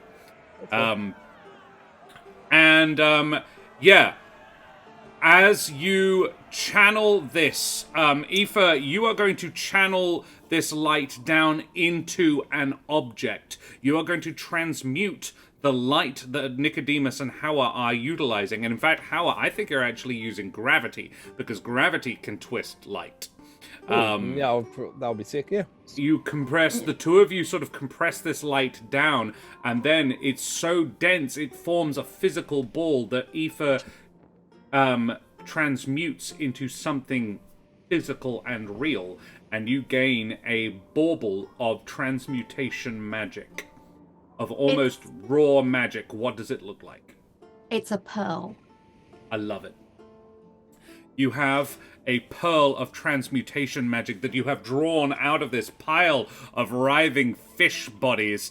As you do so, the bodies just sort of collapse, and this pile of fish that was about sort of 3 feet tall and sort of flapping around just goes, and just now there is just the entire floor of the dining area is just covered in fish bodies. However, none of them are mutated. Oh. Ironically, I think they're safe to eat now. Oh. Are they, so the Euravium, they probably wouldn't be interested in buying them now? I mean, you could ask. But I think we've drawn the magic out. Oh. Well, that works. I haven't lost any money. Great. Thank you very much. Well, I think your whole meal's on the house, actually. Let's call it that, shall we? Oh. Thank you. You guys okay? Is everyone okay? I'm seeing double, I think. I lost my leaves. Oh. I'll go.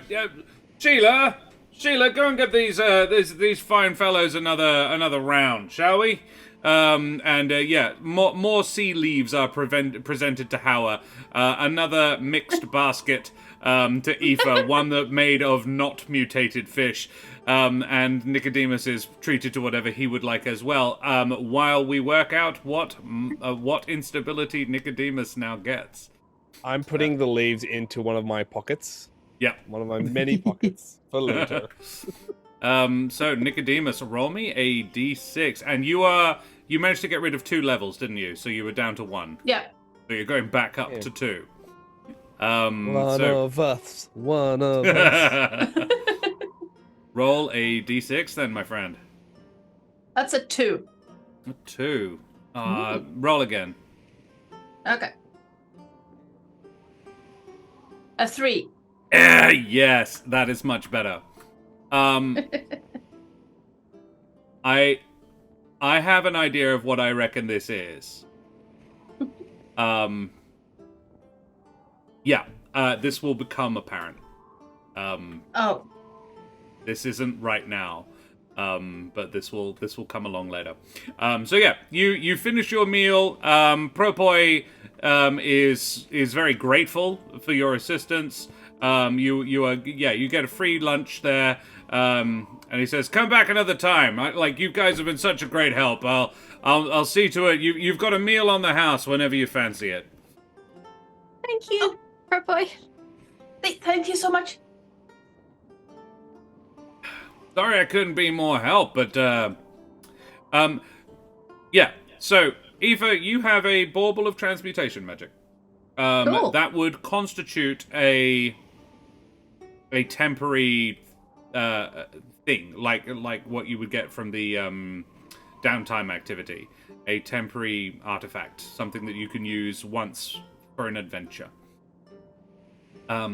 if you wanted to, or if you can find some other narrative way of utilizing it, I'll allow that too.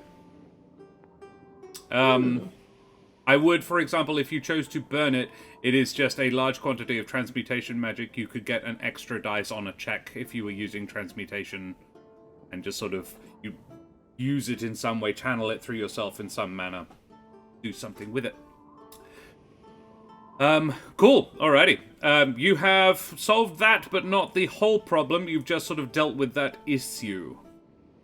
Right. Right, so... I think we're thinking about the same thing. That we should get a boat and head north? Yes. Cool. Right. How Aoife seems a little bit just kind of in Scattered shock. by it, yeah. I imagine she is, yeah. Hawa, can you swim? Can sloths swim? I think I so. happen to know Great that sloths question. can swim.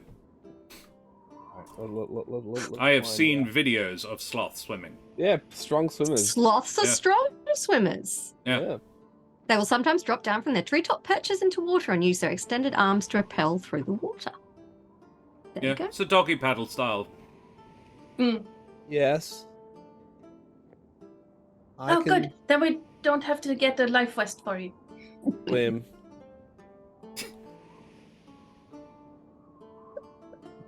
Cool.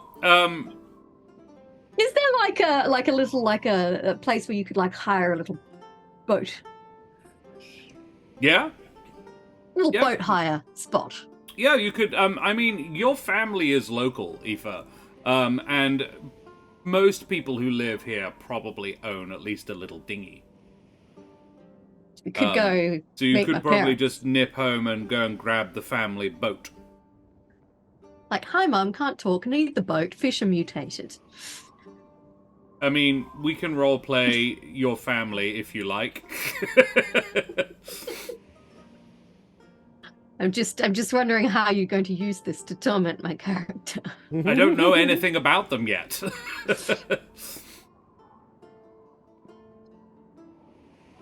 All right. Well, we could borrow my family's boat, probably. Can't see why Oh. they'd mind. Oh, that's probably a lot cheaper than hiring one or renting one or yeah.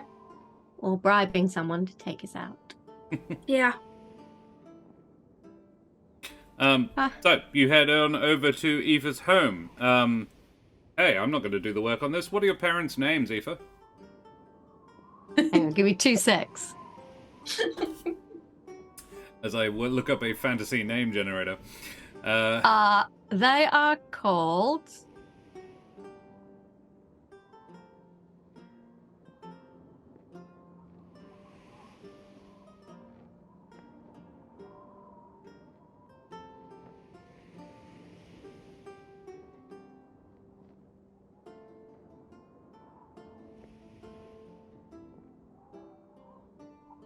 Long, awkward silence. Yeah. They're called Aled, is Aoife's father. Aled. Aled and... Aled Jones. Aled and Mari. Aled and Mari. Lovely. I'm Aled Jones. Has all gone wrong with me.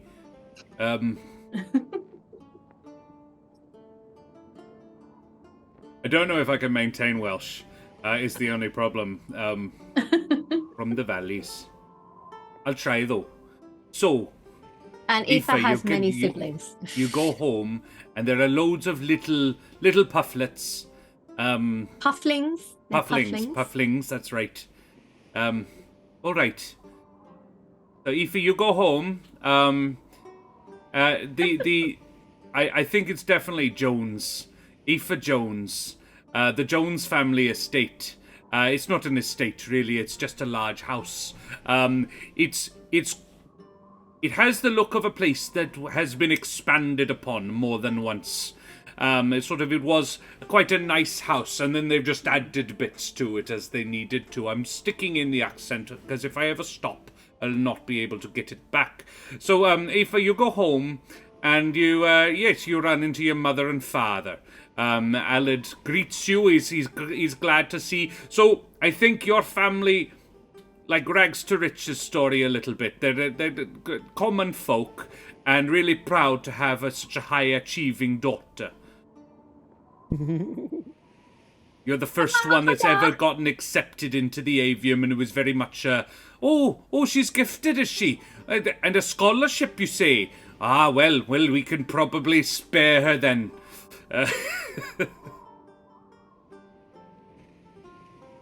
Mary, come see who's come back. Are you just back for a little while there, my dear? Well, we got 3 days off, but we have a little bit of a extracurricular assignment to deal with. This is Hawa, and this is Nikodemus. I remember this young man. Hello there, young man. And he shakes Nikodemus's hands and says, and a pleasure to meet you as well, Hawa. Very pleasant to meet you. Everyone else is having a hard time keeping a straight face as I am.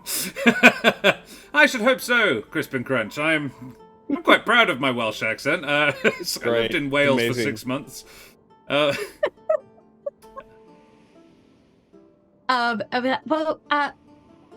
were hoping we could borrow the boat for the afternoon, see if we could nip this weird mutant fish problem in the bud before we relax for a couple of days. All right then, well, of course, and will your friends be wanting a room to stay in? Oh, if there's room. Hawa's not there anymore, by the way. Hawa? He'll be back in a second. Does he just do that, does he? Yeah. Yeah, it was kind of a little. There was kind of an accident at school. Say no more. Magic and all that, is it? Mary, where are you? That's. And your mother comes along and says, oh, hello, my lovely. And yeah, I imagine this is again quite a Molly Weasley style mum, I think. Sort of. I will be leaving with some puffin. Yeah, I'll be leaving with some hand knitted garment from my mother at the end of the 2 days. Yeah. And she says, just don't you go out there and get yourself all lost like last time. I want you back by dinner, young lady. Yes, Mom. Hawa's back and he's holding Aoife's like childhood mug and there's tea in it.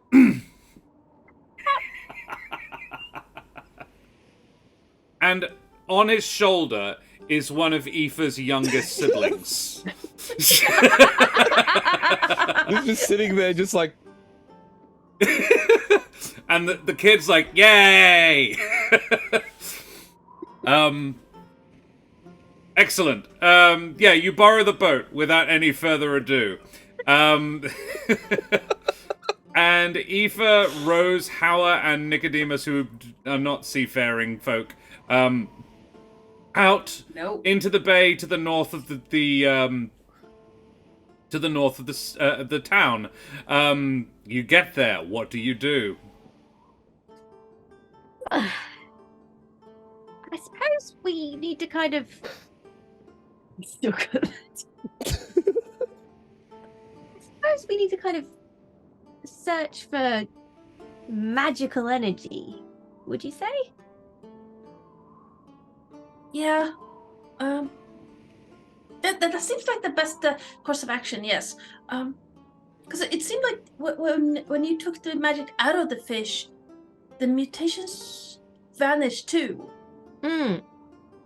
So it doesn't seem like they're mutating, like naturally. I don't know anything about biology, but I feel like it might be some sort of magical item or creature or energy that's mutating things that get too close.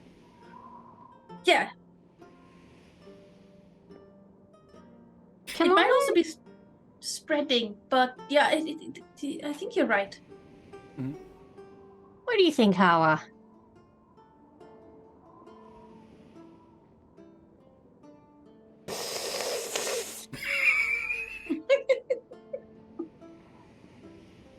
Miraculously, the tea is still hot. It's been over an hour. But because... I'm actually swirling like really hot air in between to keep it like, yep. He's keeping it a constant boil and no one knows how. Magic. Magic. Well, I mean, there has to be something changing him. Alrighty. How would you go about checking for it? What would you do? I take this pearl of transmutation magic and hold it in the water Yeah. and use it as kind of Divining almost like- rod? yeah, I'm almost trying to find magic that matches this magic. I'm like, Okay. can I sense something that gives us the same? This would be a shift. Or sprint, or whatever it is. The physical test. Shift. Shift. Shift. Using your transmutation magic. Or your knowledge thereof. Would anybody be helping? Excuse me. Oh, has my beard gone? Yeah, your beard has faded. It sort of, it sort of blew away, yeah, on the way to Mum and Dad's house, I think. It just sort of, there was a whole, it just one big gust of wind, and it just disappeared, just blew away. Yeah. Oof. Woof. And yes, you and Nikodemus was walking right behind you, and Hawa was theoretically right behind him, and the two of you just... and Hawa just is completely untouched by them. Just gently. Yeah. Just enjoying. I think... I was thinking in terms of helping, could I use my immovable rod as a sort of plank? Yeah. Where the way I would place it is it's on the edge leaning out, but I would move the center point so that way it's like at the tip of the rod, so that way it's just like heavy on that one point, it just stays there. So no matter who walks on it. It gives Aoife a perch from which to do this better. Yeah, Yeah. alright. So, yeah, you do that. So Cool. Aoife, you have assistance. So yeah, shift with your magic and assistance. So I have 2 shift and 1 extra. Yep, so 4. 4.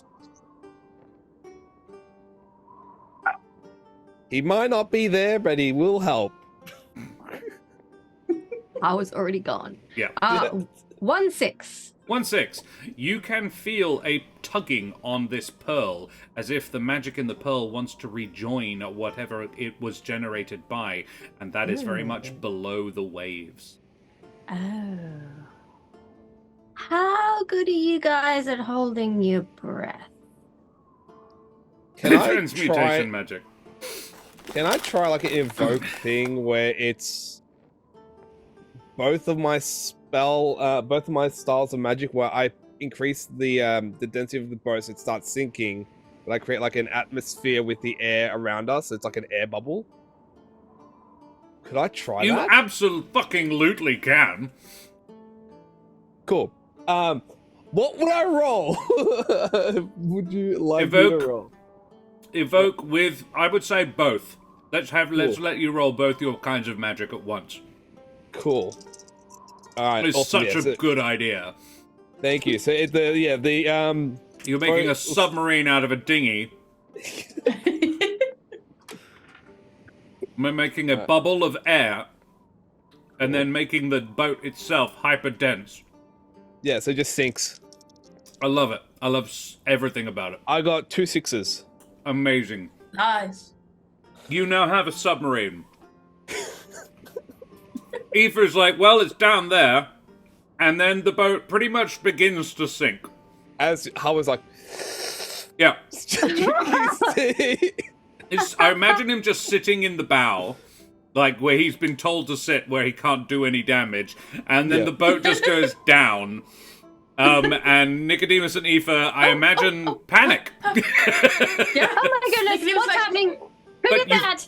But you find that the water laps up around this sort of invisible bubble of air that is sort of around, is just sort of protecting you as the thing goes down, and you drift beneath the waves. And that's some seriously cool magic. A bit of a heads up next time, maybe. Maybe you want it. Sorry. Hawa wins the game, confirmed. And as you drift down in this sort of slow shifting motion, the bottom of the sea comes into view. And you can see a shipwreck. Yep. Oh. Nikodemus is going to hold out his paw, and you see, like, you know how in sunlight the beams go down into the water? Yeah. It almost looks like he's catching one in his paw and just forming a ball of light to light up the area. Very That's well, you do beautiful. that. I'm not even going to make you roll for it. That's very cool. I love it. Yeah. Is there perchance the remains of a carbon fiber submarine next to the shipwreck? You're not going that deep. You're only going about 60, 70 meters down. Yeah, you... Sorry, too soon? Too soon. I was just like, is that in Okay, carnival music? It's not what...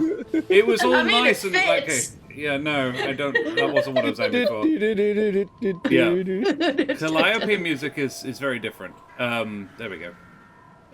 Yeah. I mean, it fit with our spiraling down. Yeah. That's the one I was looking for. This one. Maybe. Let's find out. Yeah. You spiral down on a shipwreck. The ship has clearly been torn in half along the centerline, and its cargo spilled across the bottom of the sea. And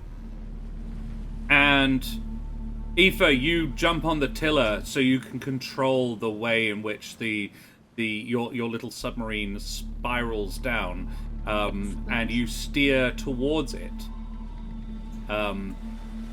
There is... You don't think the wreck has been down here very long. It hasn't got a lot of coral and stuff on it yet, but it does have a large amount of fish schooling around it. It seems a very popular place for the other animals to go. What do you do? Are these fish mutated? Under the glow of Nikodemus's light beam, some do appear to be changed. You see sharks with extra sets of fins. You see, yes, a school of orange fish with 3 eyes. And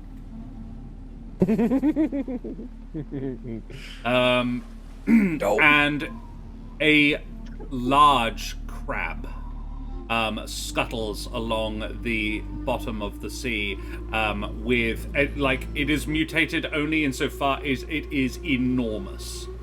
It is easily the size of a man, and has one huge claw. Big. Oh, let's not get in a fight with that guy. I suppose casting my eye across these various mutations, is there kind of like a spot where there seems to be more of them? No, and there are some fish that do not appear affected as well. You could, using your pearl, I imagine you're still sort of using it to sense where to go as a sort of compass. You detect that the draw is coming from the center of the shipwreck. Of course it is. Of course it is. Oh, I'll put a we're not going shipwreck to be in able there to and... fit the boat in there, are we? You could probably get reasonably close. It's been broken in half. The two halves very much separated down the middle by a sort of chasm about 20 feet across. Well, a rent more than a chasm. Yeah. Cool. Well, I'll steer us as close as we can and be like, Nico, do you think you could get the light over there? I can try. I definitely can try. I don't like it down here. Just say it's a little bit claustrophobic. Is it claustrophobic when you're underwater? Thassallophobia? Is that a fear of deep water? I imagine it does feel rather claustrophobic because the wood of the boat does creak rather as you go down. The pressure from outside is fairly building on it, and the darkness closes in around you. The sea blots out light very quickly. You go down, you're about 70 meters down, which is already, you get to twilight. Yes, thalassophobia and claustrophobia, a perfect match. Yeah, look, one way or the other, Nikodemus isn't happy right now. And is probably, I'm imagining, clutching the light. Yeah, it's like, you can see it almost becoming like a dense ball at this point. And it's like, okay, well, I can try.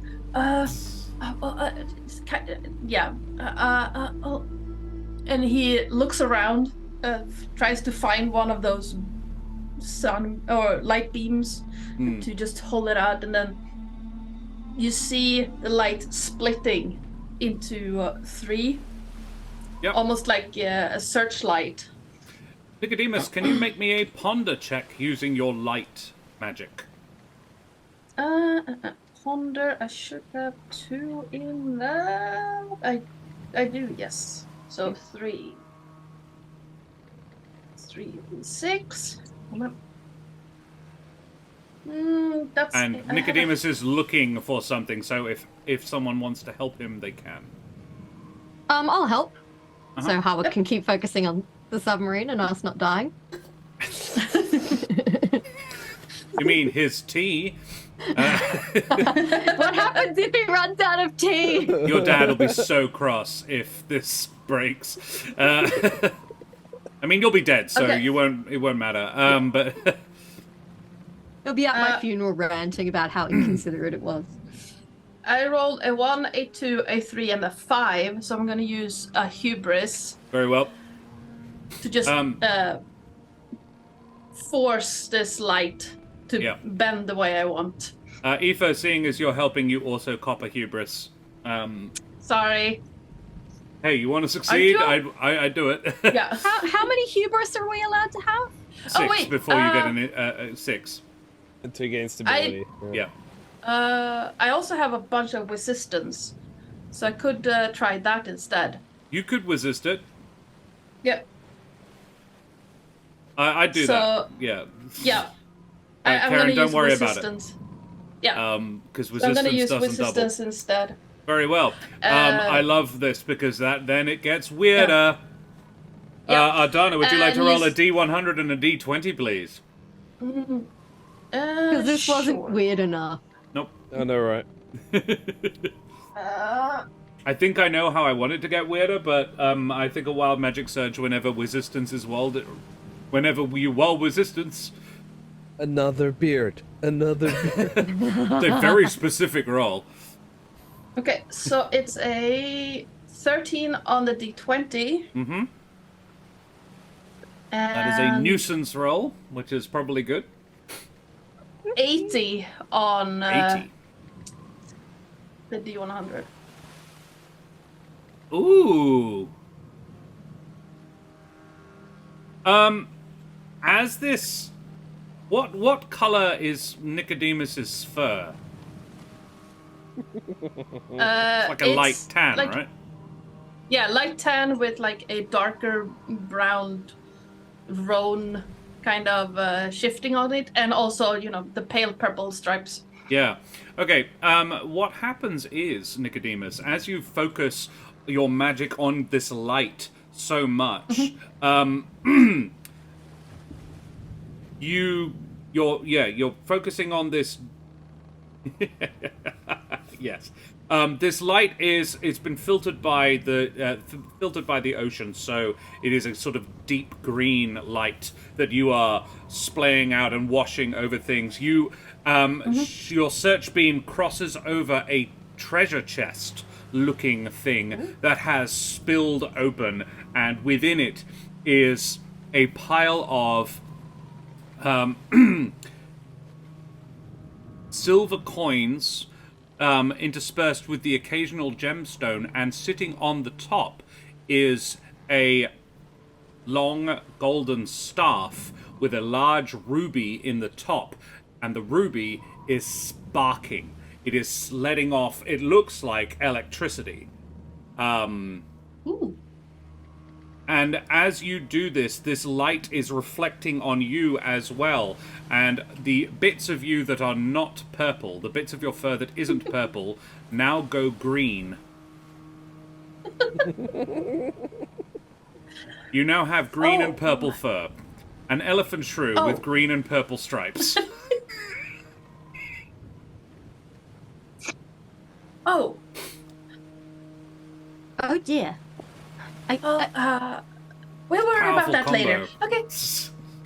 Yes. We're matching.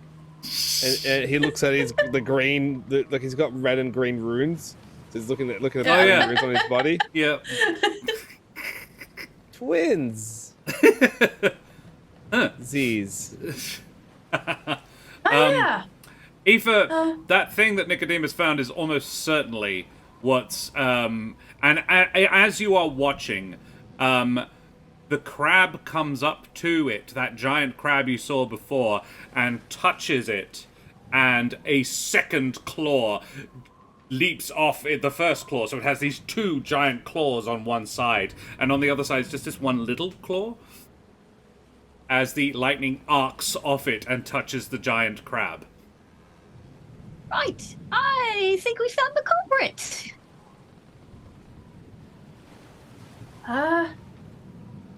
It would seem that way, yeah. And I'm gonna worry about becoming green later. Oh, maybe this is what happened to that lovely fellow we met last week. Oh. You know that naked mole rat with long Relay. ears? Yes. Yeah. Oh yeah, Nikodemus is convinced Relay is a Is a mole mole rat. rat, naked Yeah. mole rat. Not a goblin, like he says he is. No. Cool. You have Okay. found the cause. Does it look like this staff? Like, what's above the staff? Like leading upwards above? Like, is there a roof of the shipwreck, or would it just? Yeah, there is a roof above it. It is in the hold. You can get the boat about sort of 3 feet from it, but it's a bit tricky to actually reach out and get it. Cool. I was think. Ooh, this work. The idea is, would I lose? Can I do multi? Like, if I'm still casting, it's for the not about submarine- concentration. Don't worry about it. You've Cool. cast that spell. It's all good. You can cast more than one magic at the same time. This The isn't idea, D&D. the idea is to lower the gravity or the density of the staff so it starts to float, and then sort of trying to through air magic create like a funnel in the water system. So like it just I don't know what those things are, like the. I would definitely say you could Vacuum or no? you can make it so that the staff is neutrally buoyant. Yeah. But water is resistant to air magic. It's like pretty much an antithesis. So you'd need somebody else to do the other thing. I have an idea, and it has to do with Nicodemus's new powers. Oh. Ooh. Interesting. Can he use death magic to age the wood above it Ooh. to where it rots away? Oh yeah, sure. Yes, absolutely. Cool. Yeah, so I guess I'll be like making the staff start to float up. And Nikodemus, all right, can I get evocation from both of you with your magic? With your schools of magic. I'm happy to help one of you guys, by the way. I mean, you'll be driving, wouldn't you? Yeah. Flying the submarine. Well, that can be counted as helping in some way. Yeah. I steer us as close to the mysterious magic staff as possible. I'm going to use a Wizistance. Smart. Okay. Yep. You do that. I'm not sure how I would do this because I rolled 3 5s. Ooh. Wow. Well, you can hubris it. Yeah. Three hubrises and you get 3 6s. That's a lot. Yeah, no, no. Let me see. And if you're resisting Hawa, I'm going to ask you for a D100 and a D20. No problem. I could do it, but I'm going to smack someone else with 3 hubris, probably. Well, no one's helping you, so it'll just be you. Yeah, I think I'm going to use 2 hubris to get 2 6s. Okay, very well, yeah. Just to make it like a splashy thing. Tony got a 65 on the dice. We need a D20 as well. I was asking for Howard to do it, but... Yeah. Gio, if you want to roll a D20... If I got a 10 on the D10, and then a 10 on the D1, the other one, that's 10, or is that 100? 10 and 10. I'd say that's 100. Yeah. That's 10. Okay. A 10 and a 10, it's yeah, I think that's... if it's 0... There'll be a 1, sorry. It'll be... so I think it's a 10. Yeah. Yeah. We had... I love it. So I got a 17 on the D20, and I guess 10 for my D100. Right. Oh, that's different. Okay. 17 on your D20. And a 10. Excellent. It's not meaningful. Don't worry about it. But it's great. Yeah.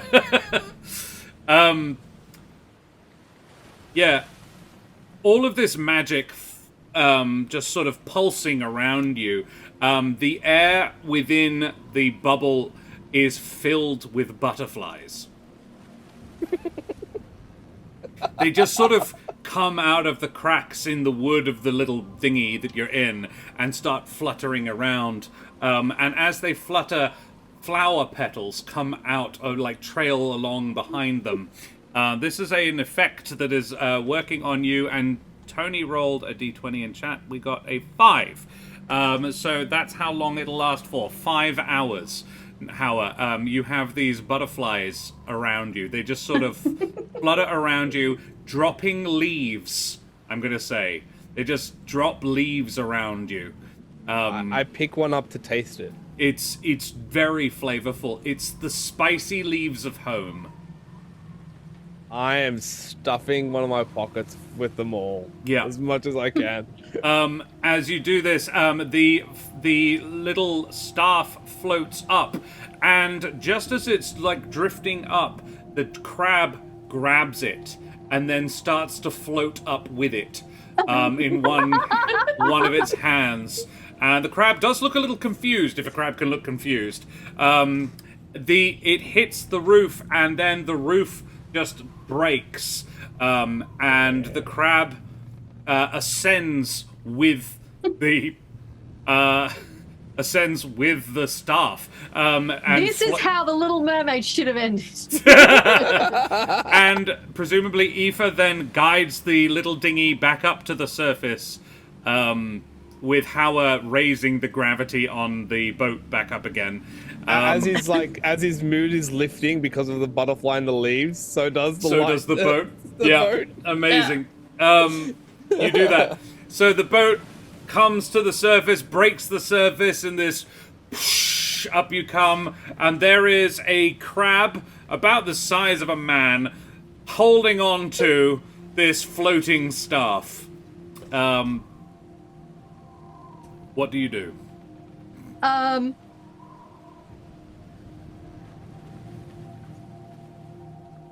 Hawa, could I borrow your stick? Sure.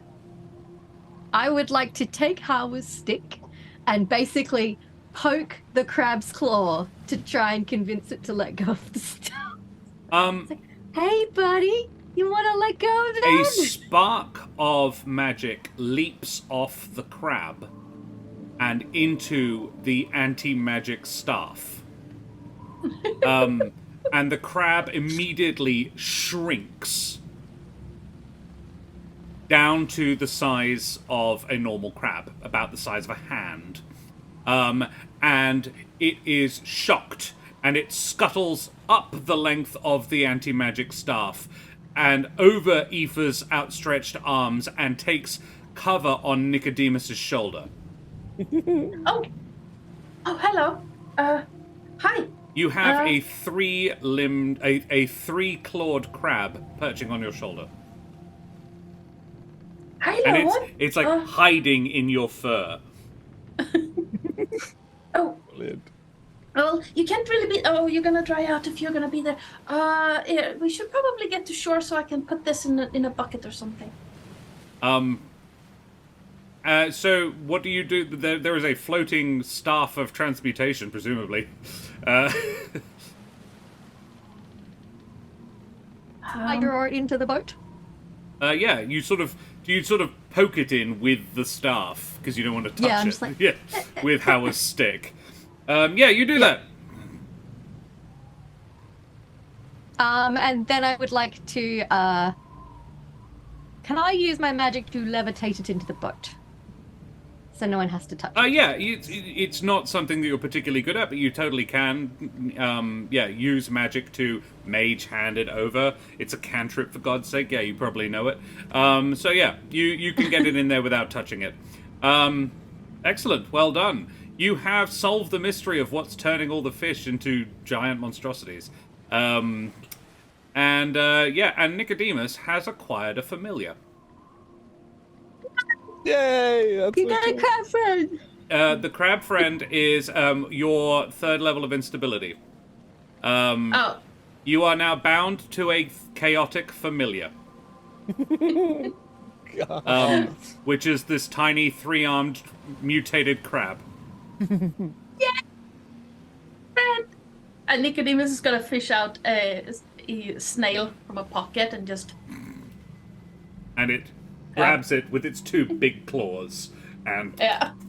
like, you know the way they hold it up to their mouth parts? And Yep. it does that. And I think, gentles and ladymen, we will leave it there for another session. Great fun. Thank you very much. Well done as well. Can we know what the staff technically is? Yeah, it is a staff of transmutation.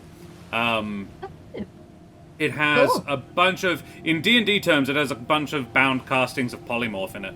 But it's malfunctioning from being under the water for so long.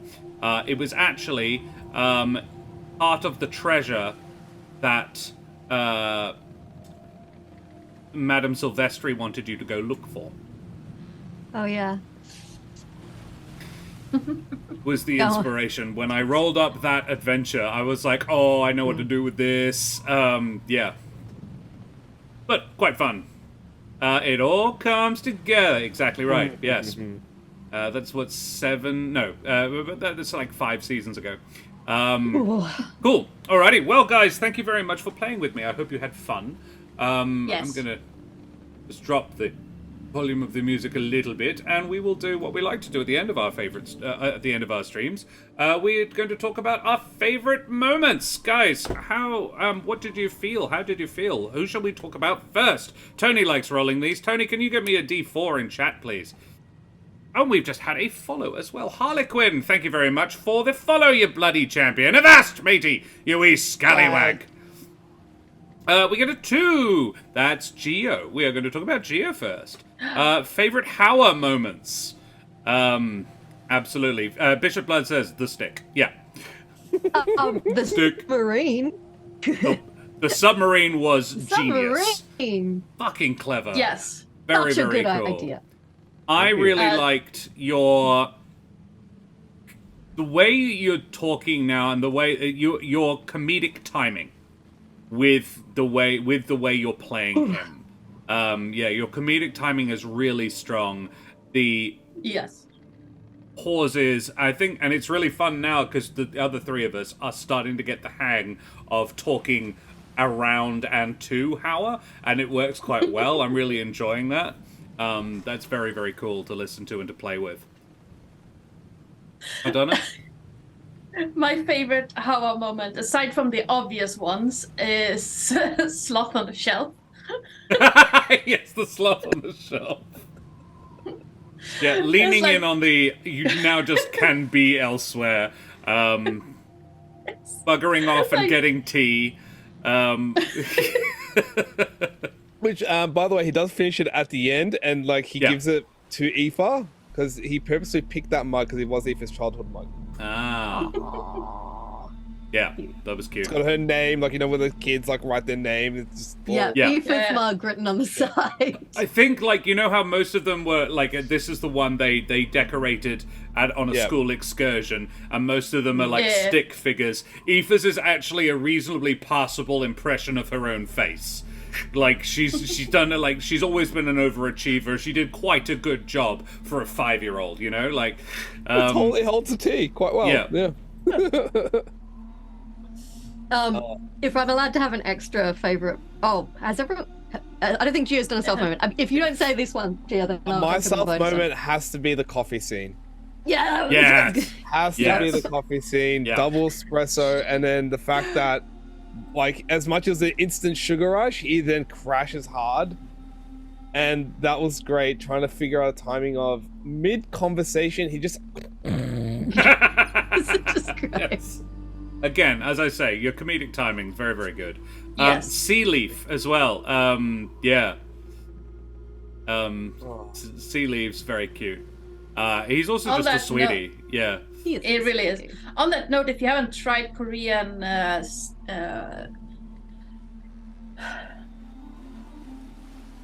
I'm blanking. I want to call it sea leaf. It's not called sea leaf. It's Was it coffee, herbs, some seaweed? no food or beverage? It's seaweed. Thank you. Seaweed. All right. Korean seaweed snacks. Oh yeah. No, I've got to try Amazing. that. Lovely. Alrighty. Bishop Blood, could you roll us a D3 in chat, please? And we'll figure out who to talk about next. Walking in the opposite direction and beating them to the restaurant. Yeah. We're talking about Karen, favorite Aoife moments. It was the realization that the mixed bucket was not normal. It was like so like Karen did this great. It was just like, oh, it's so normal, so natural, and then you just revealed that it was complete, like it's not it's completely messed up with transmutation, and then her face actually went like, oh crap. Oh no.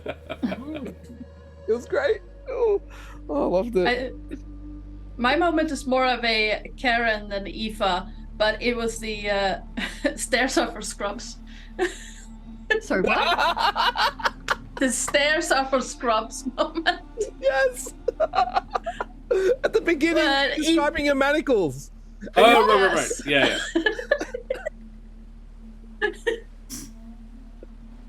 Yes. I love that face. Like, well, sorry for not being able to fly. Bishop Blood says favorite Aoife was Mama. Yeah. Also, He's playing competent character. someone has to. Someone has to make that sacrifice. Damn it, Nick's character has to be completely incompetent. I refuse to be pigeonholed. Polyani is fairly incompetent. She is. Polyani is the insane one of that crew. Because you've got a wonderful Matt Randall to play the straight man with. Oh yes, I've got my first mate to actually make sure. You've got things two get of them as done. well, because it's Nate and Matt both playing straight men to Polyani. who thinks she's competent but isn't, is competent in the way Jack Sparrow is competent. Like, gets things done and no one really understands Did how. I ever tell you about the time I stole the orb? Orb of Time. Oh, once again with the orb. Yes, my favorite Aoife moment. I like throwing stuff to Karen and knowing that she'll be able to come up with stuff. I really enjoyed your Major Magicka. I like that you pitched the Major Magicka. Like, hey guys, I think now's the time. And I liked what you did with it. I liked what all three of you did with it. But yeah, going with me on going to see your parents as well. That was cute. And the way you dealt with... Basically, Aoife got a lot of curveballs today, and Karen got a lot of curveballs. And I think you dealt with them really well. I really enjoyed the way you just sort of handled it and had fun with it. And I'm glad that you were clearly having fun, and I'm glad because you've been a bit meh the last couple of days. So it's a glad I was post-big able show to crash. bring your vibe up. Favorite self? I was gonna say the Major Magicka, but also the conversation with the fisherman, which is so unhelpful. Yeah. Like, hi, do you have information? Yeah. Yeah. Like, give me nothing. This is You great. must ask the right questions. And surviving the Just trying internet. to. It's like get. Are you gonna tell me the information? Oh, you wanted me to tell you. Alrighty. Let's have a D2 in chat, please. Determine me or Ardanna. 1, it's me! It's me! We're talking DM favorite movements. Yeah. Alright. Yeah, guys, favorite DM moments. Catharsis of Mancer. The way he talks. I love it. So I was trying to think of a vocal style that I hadn't used yet in this setting. I've decided to make him talk a little bit like a Skaven from Warhammer. It's like, you thing, you come, you try slay, say Skaven boys. And yeah, I quite enjoyed, yeah. Please. If you ever bring any character of Jack's or Brennan's to this guy, I have to be able to be there and hear it. Because I have traumatized both of them with my way of speaking as Janvarin. Yeah. Favorite DM, Bishop Blood says playing Aoife's mama. Yeah. I give good mum. Professor who?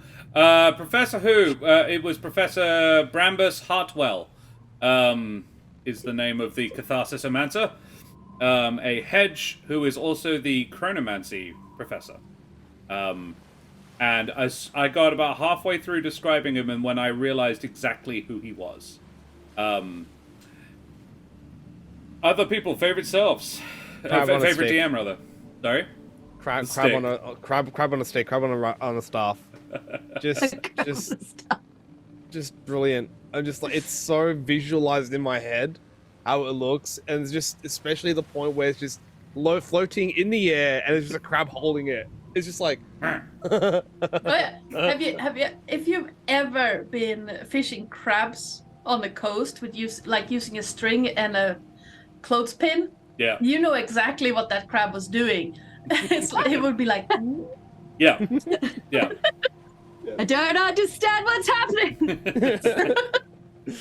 Series canon. It is series canon, Bishop Blood. Yeah, absolutely. I loved the chef Propoi. Just his character like cleaving random fish heads off the terrifying animated fish blob. The fact that he thought it was a good idea to cook and serve magically mutated seafood. He didn't know they were magically mutated. He just thought it was mutated. They're just cheap and there's more of them. Why Cheap, not? more of it? Well, yeah, exactly. It's one fish, but it's got an extra tail. That's like a third again the amount of meat for less. Just trying to waste save a on buck and it This is tastes the why same. we have food, health, and safety regulation. And you fixed his problem, and now you get free meals there for the next day or so. Yeah. Cool. You could Waiting probably at the take your fisherman's family down to the basket every fisherman's day, basket for a stitch up meal this evening, and your mum and dad would be like, "Oh, this is lovely." And all the siblings, just like Yeah, all the stuff. he was not anticipated. Like he'll stand up to his end of the bargain, but he was not anticipating you bringing your entire extended family for dinner on his dime. But he's like, look, they saved me a lot of money. Just see these late baby pufflings just all over the place, and I'm just hear a get out from the kitchen. And standing at the doors, Hawa with like a mug of tea, and then the other sibling on his shoulder also drinking tea. Like we're both just drinking tea at the same time. Yeah. Oh god, I need a picture of a sloth with a puffin on its shoulder now. Oh It's my just God! So cute. Yes. A sloth with a puffling on its shoulder, both drinking tea. What a vibe! Just such a vibe. I might throw that to Daria. Hell.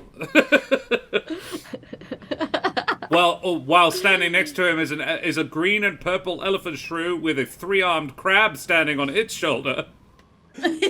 All of us drinking tea. Both of them eating sea snails. Sea snails. While a full-grown puffin holds the orb of transmutation. Aoife, seeing as you only used it for like passive perception, I'm not going to say that you've used up your orb of transmutation. Oh, okay. So it's still good. And Tony rolled a 1. But I do need to say my favorite self moment, don't I? My favorite self was the giant fish blob. That was very much on the fly, and I'm like, that would be funny actually. Like, I pretty much made this one up on the go. I only had an end point in mind, and that's sort of the way I've approached these games is I know what the problem is, but I'm not going to hand feed you how to get to it. So how you get there, and I was like, this is kind of a fun place to have not a combat exactly, but something weird and fucky happen. So yeah, the giant, and I'm always a bit of fan of body horror. So yeah, the sort of the big blob of fish bits. No, it's fine. You do it, and we see you what you get. Yeah, exactly.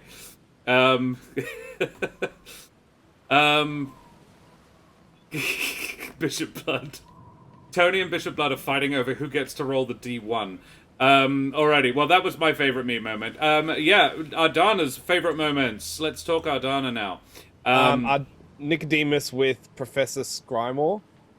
Yeah. Just, towards interaction, like the timid nature, and then finally having a chat. But it was specifically the moment when like Hawa disappeared, and it's just Nikodemus was just like, "We need a bell." And that just got me too much. It was great. It was brilliant, and it's just that moment of interaction is just like, yes. So good. I love Nikodemus's use of light magic in this session, particularly the underwater, using the underwater beam of light to light our way was very cool. And yeah, the description of it was one of those shafts of light coming down from the. Yeah, that was extremely pretty. Yeah, you all did really well in the underwater section. That was all really, like, visually, that was some very cool description. Description? It's like describing, but it's longer and it's webbed. My favorite Nikodemus moments.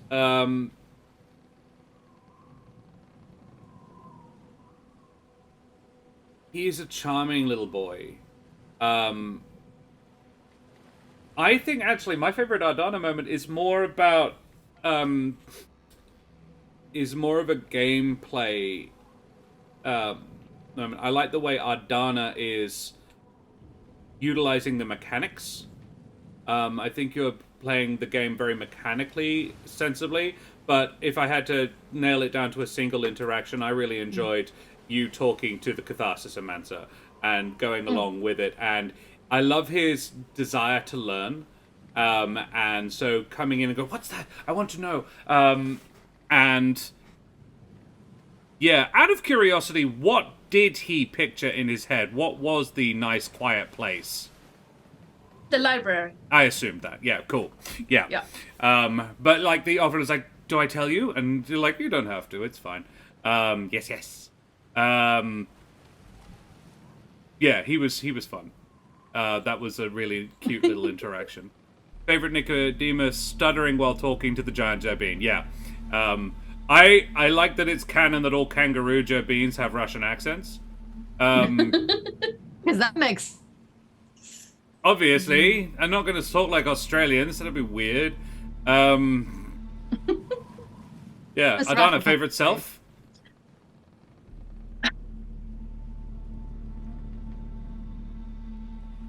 I think using death magic to age the boat. That was smart. That was cool. Genius. There was play. some very, very smart spellcasting from all of you today. But yeah, that was clever. Like, how do we solve this problem with the tools we have? And yes, Because, I mean, we did the giant laser last time, so Yes, it's like the I didn't prism. want to do that again. No, yeah, absolutely. Like yeah. scary movies in the sky beam. You do it too often, it gets a little hackneyed. Shake it up. Yeah. You know, that was like such a great idea, because that was the point I got stuck, which is why I asked, is there anything blocking the stuff? It's like, because my idea was I wanted to rise, and it's just like, crap, what do we do? Well, I have a solution. I'll part it like Moses parts the ocean, but instead I just destroy and deteriorate. It's like, yes, brilliant. Let's make this work. Yes. Yeah, you guys have between you got some very interestingly complementary styles of magic. Yeah. Gravity and air, Also, light, death, and transmutation is a cool bunch of things. A lot of combos And, we can definitely play with. if I remember right, death magic is like no. Necromancy is yeah, it is illegal, but it depends what you use it for, because there's plenty of necromancy magic that isn't illegal. It's really just raising the dead, causing the flow of life and death to flow in the wrong direction is what's considered not illegal so much as morally wrong. Yeah. I mean, technically, he just hurried on the deterioration of the ship. Yeah, that's not illegal at all. That's just accelerating decay. That's not a thing. If anything, that's good, because it breaks it down and it'll return. You're speeding up, not reversing. Shipwrecks actually are interesting because they can like generate new coral reefs. Oh, absolutely, yeah. And sometimes in areas where they're Karen's glitching out, but have like there for them to start on. yeah, they do. Oh, no. But the story Karen was telling is, yes, they do sink ships deliberately to in areas to allow for new reefs, and it can be really quite quick as well. Sort of a decade, we'll see a nice new reef coming up off a little. But the trick is, you can't just do it with any old ship, otherwise, because a lot of them you'll get a lot of pollution off it as well. So doing it deliberately with ships that you have cleaned for the purpose. Reef me, Daddy. You Bishop Blood, you thirsty boy. Have we had a favorite Ardanna? We did. It was the death magic. Still Excellent. Alrighty. Well, we will go away from here now. I would say that my other favorite self moment did just occur to me was the description of the cart that the Catharsis-omancer just sort of appeared in. I don't know if anybody picked up what I was putting down with that, but I was very much going back to the future with it. Because he's a chronomancer. Got that. Yeah. Good. Cool. Alrighty, well, guys, we've been streaming for 3 hours now, so it's probably...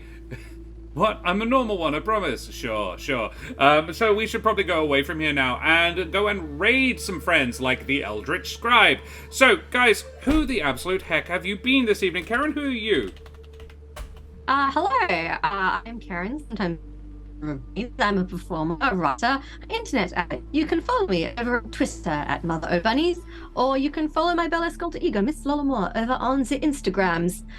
You can also listen to my dulcet tones on the D&D podcast, There Be Dragons, or catch me here on Thursday night where we play Humblewood of Monsters and Magic, where we're trying to stop a cult and save Eric's mum. Splendid. I love the fact that it clicked just in time for it to sound like you were saying a twister instead of Twitter. Pretty Gio, twisted. who the heck are you? Hi, my name is Gio. I'm from the OzQuest crew, where we've recently launched a new campaign called Sword of the Skulls. That is happening currently monthly, but if our schedules lighten up, we might be able to see that more regularly. I get to play Jad Advent. He is a orc monk that is surprisingly showcased a more serious adult tone in a responsible way when everyone's more chaos and it's just going to end brilliantly well. So next episode should be coming up hopefully in a few weeks' time. And if you want to catch up, you're really not far behind, just head over to OzQuest and yeah. Great. Splendid. Thank you very much. And Ardanna, who the heck are you? Hi, I am Ardanna or Joe or Oi, you there. Depending on situation, I am the GM and channel runner over at the Lorite, and next Monday, if I don't remember completely wrong, I will be back here for some more Teens in Space! Teens in Space! Yep. Space. Yep. I mean, you'll be back here tomorrow night for some That's thirsty true. sword lesbians as well. Yeah, you're Yes. a rash on this channel, absolutely. I know. I used to describe myself as a whack-a-mole in the D&D space. Well, the mole in the whack-a-mole game. Ardanna and I cross-pollinate quite a lot, because I will be over there on Friday night for some Shadows of Amorna. Yes. And the jury is out on a game on Sunday as well. So Yep. we will see about that. And Mesdames et Messieurs, Damen und Herren, and beings of indeterminate gender and persuasion, I be Josh the Pirate. You can find me here on my channel, Corsair's Cove, where I run D&D and other RPG-related games with my lovely wife Karen, the mother of bunnies, and all of my marvellous friends. If you like my majestic voice, but you think I could stand to turn the face down a little bit, you can check me out in the podcast There Be Dragons, where I play the infamous and deadly pirate Scan Felspar und his little dragon, Rosh. And you can find me all over the internet space for the next week. I will be on Dragoncare on Wednesday evening for a painting stream, where I will be painting my non-binary, my space marine who is a non-binary person. He is in the non-binary colors thus far. This is just a tester to see if I like the color scheme, and I actually kind of do. It's a pretty groovy color scheme. And then I will be over on the Lorite for Friday evening for some Shadows over Morna, which is dead exciting as well. I don't even know what we're going to be doing next week. This is going to be exciting. Yes, Terrace and I will be there for that. Tomorrow evening, we have our charity game for Thirsty Sword Lesbians, where we'll be raising money for the Trevor Project, which is very exciting and groovy as well. Yes, Thursday night, more Humblewood of Monsters and Magic, with the wonderful Fenway, the teen DM, will be joining us for that one, we hope. It hasn't worked out 2 weeks in a row, but third week's the charm, we're hoping. Yes, last week they were stuck in the emergency room, so that's fair. We give them a pass on that one, I think. It'll be great. See us tomorrow night, 7:30, for some Thirsty Sword Lesbians, with the wonderful Malika Moon, Terrace, Ardanna, and Daria as well. And there is potentially a mystery fifth player. Unfortunately, Dragoncare has had to bow out, but I am seeking out a fifth option. Join us all for that. Karen, could you tell me quickly about the Ukraine, please? The Ukraine, you may have heard about it. They've been stuck in a bit of a war for the last year, which sucks for them. And if you are in a position to support them in a financial manner, you can use one of the 2 links in chat. The first is for the Emergency Action Appeal, straight up donation to a number of Australian charities and not-for-profits. Follow the link, pick your charity, chuck in however much you want to give, and all that money goes to support Ukrainian refugees. The other link is for the Curious Compendium of Slavic Myth, which is a D&D booklet you can buy. It's got a one-shot, it's got creatures, it's got subclass, it's got a gorgeous map, and it's all inspired by the Ukrainian region, its geography, its mythology. It's wonderful. We've played it if you want to go and watch it over on our YouTube. And you merely have to give £1 to the British Red Cross Appeal for Ukraine, and they will give you a copy of that. And it's bloody worth it. It's a very pretty book. Very Thank you very pretty. much, Karen. The link to our YouTube is there. We also have all the exclamation mark socials. And we have a Discord if you want to come and hang out with us there. Thank you to our wonderful raiders, Jack and the Lost Archives, you bloody champions, all of you. Thank you, Harlequin, for the follow, you bloody champion. So we will go away from here now and raid the Eldritch Scribe, our stream team buddies over there. Throw your favorite raid emotes up in chat, tell them where you came from, and show them the love like we always do. And we will be back, same bat time, same bat channel, tomorrow night, for some thirsty sword lesbians. The thirstiest of lesbians with swords. Say Not same goodbye, time. everybody. Oh, no, it's half an hour later. I do apologize. Yes, I'm just too used to saying that. Alrighty, say goodbye, everybody. Bye. Bye. Bye.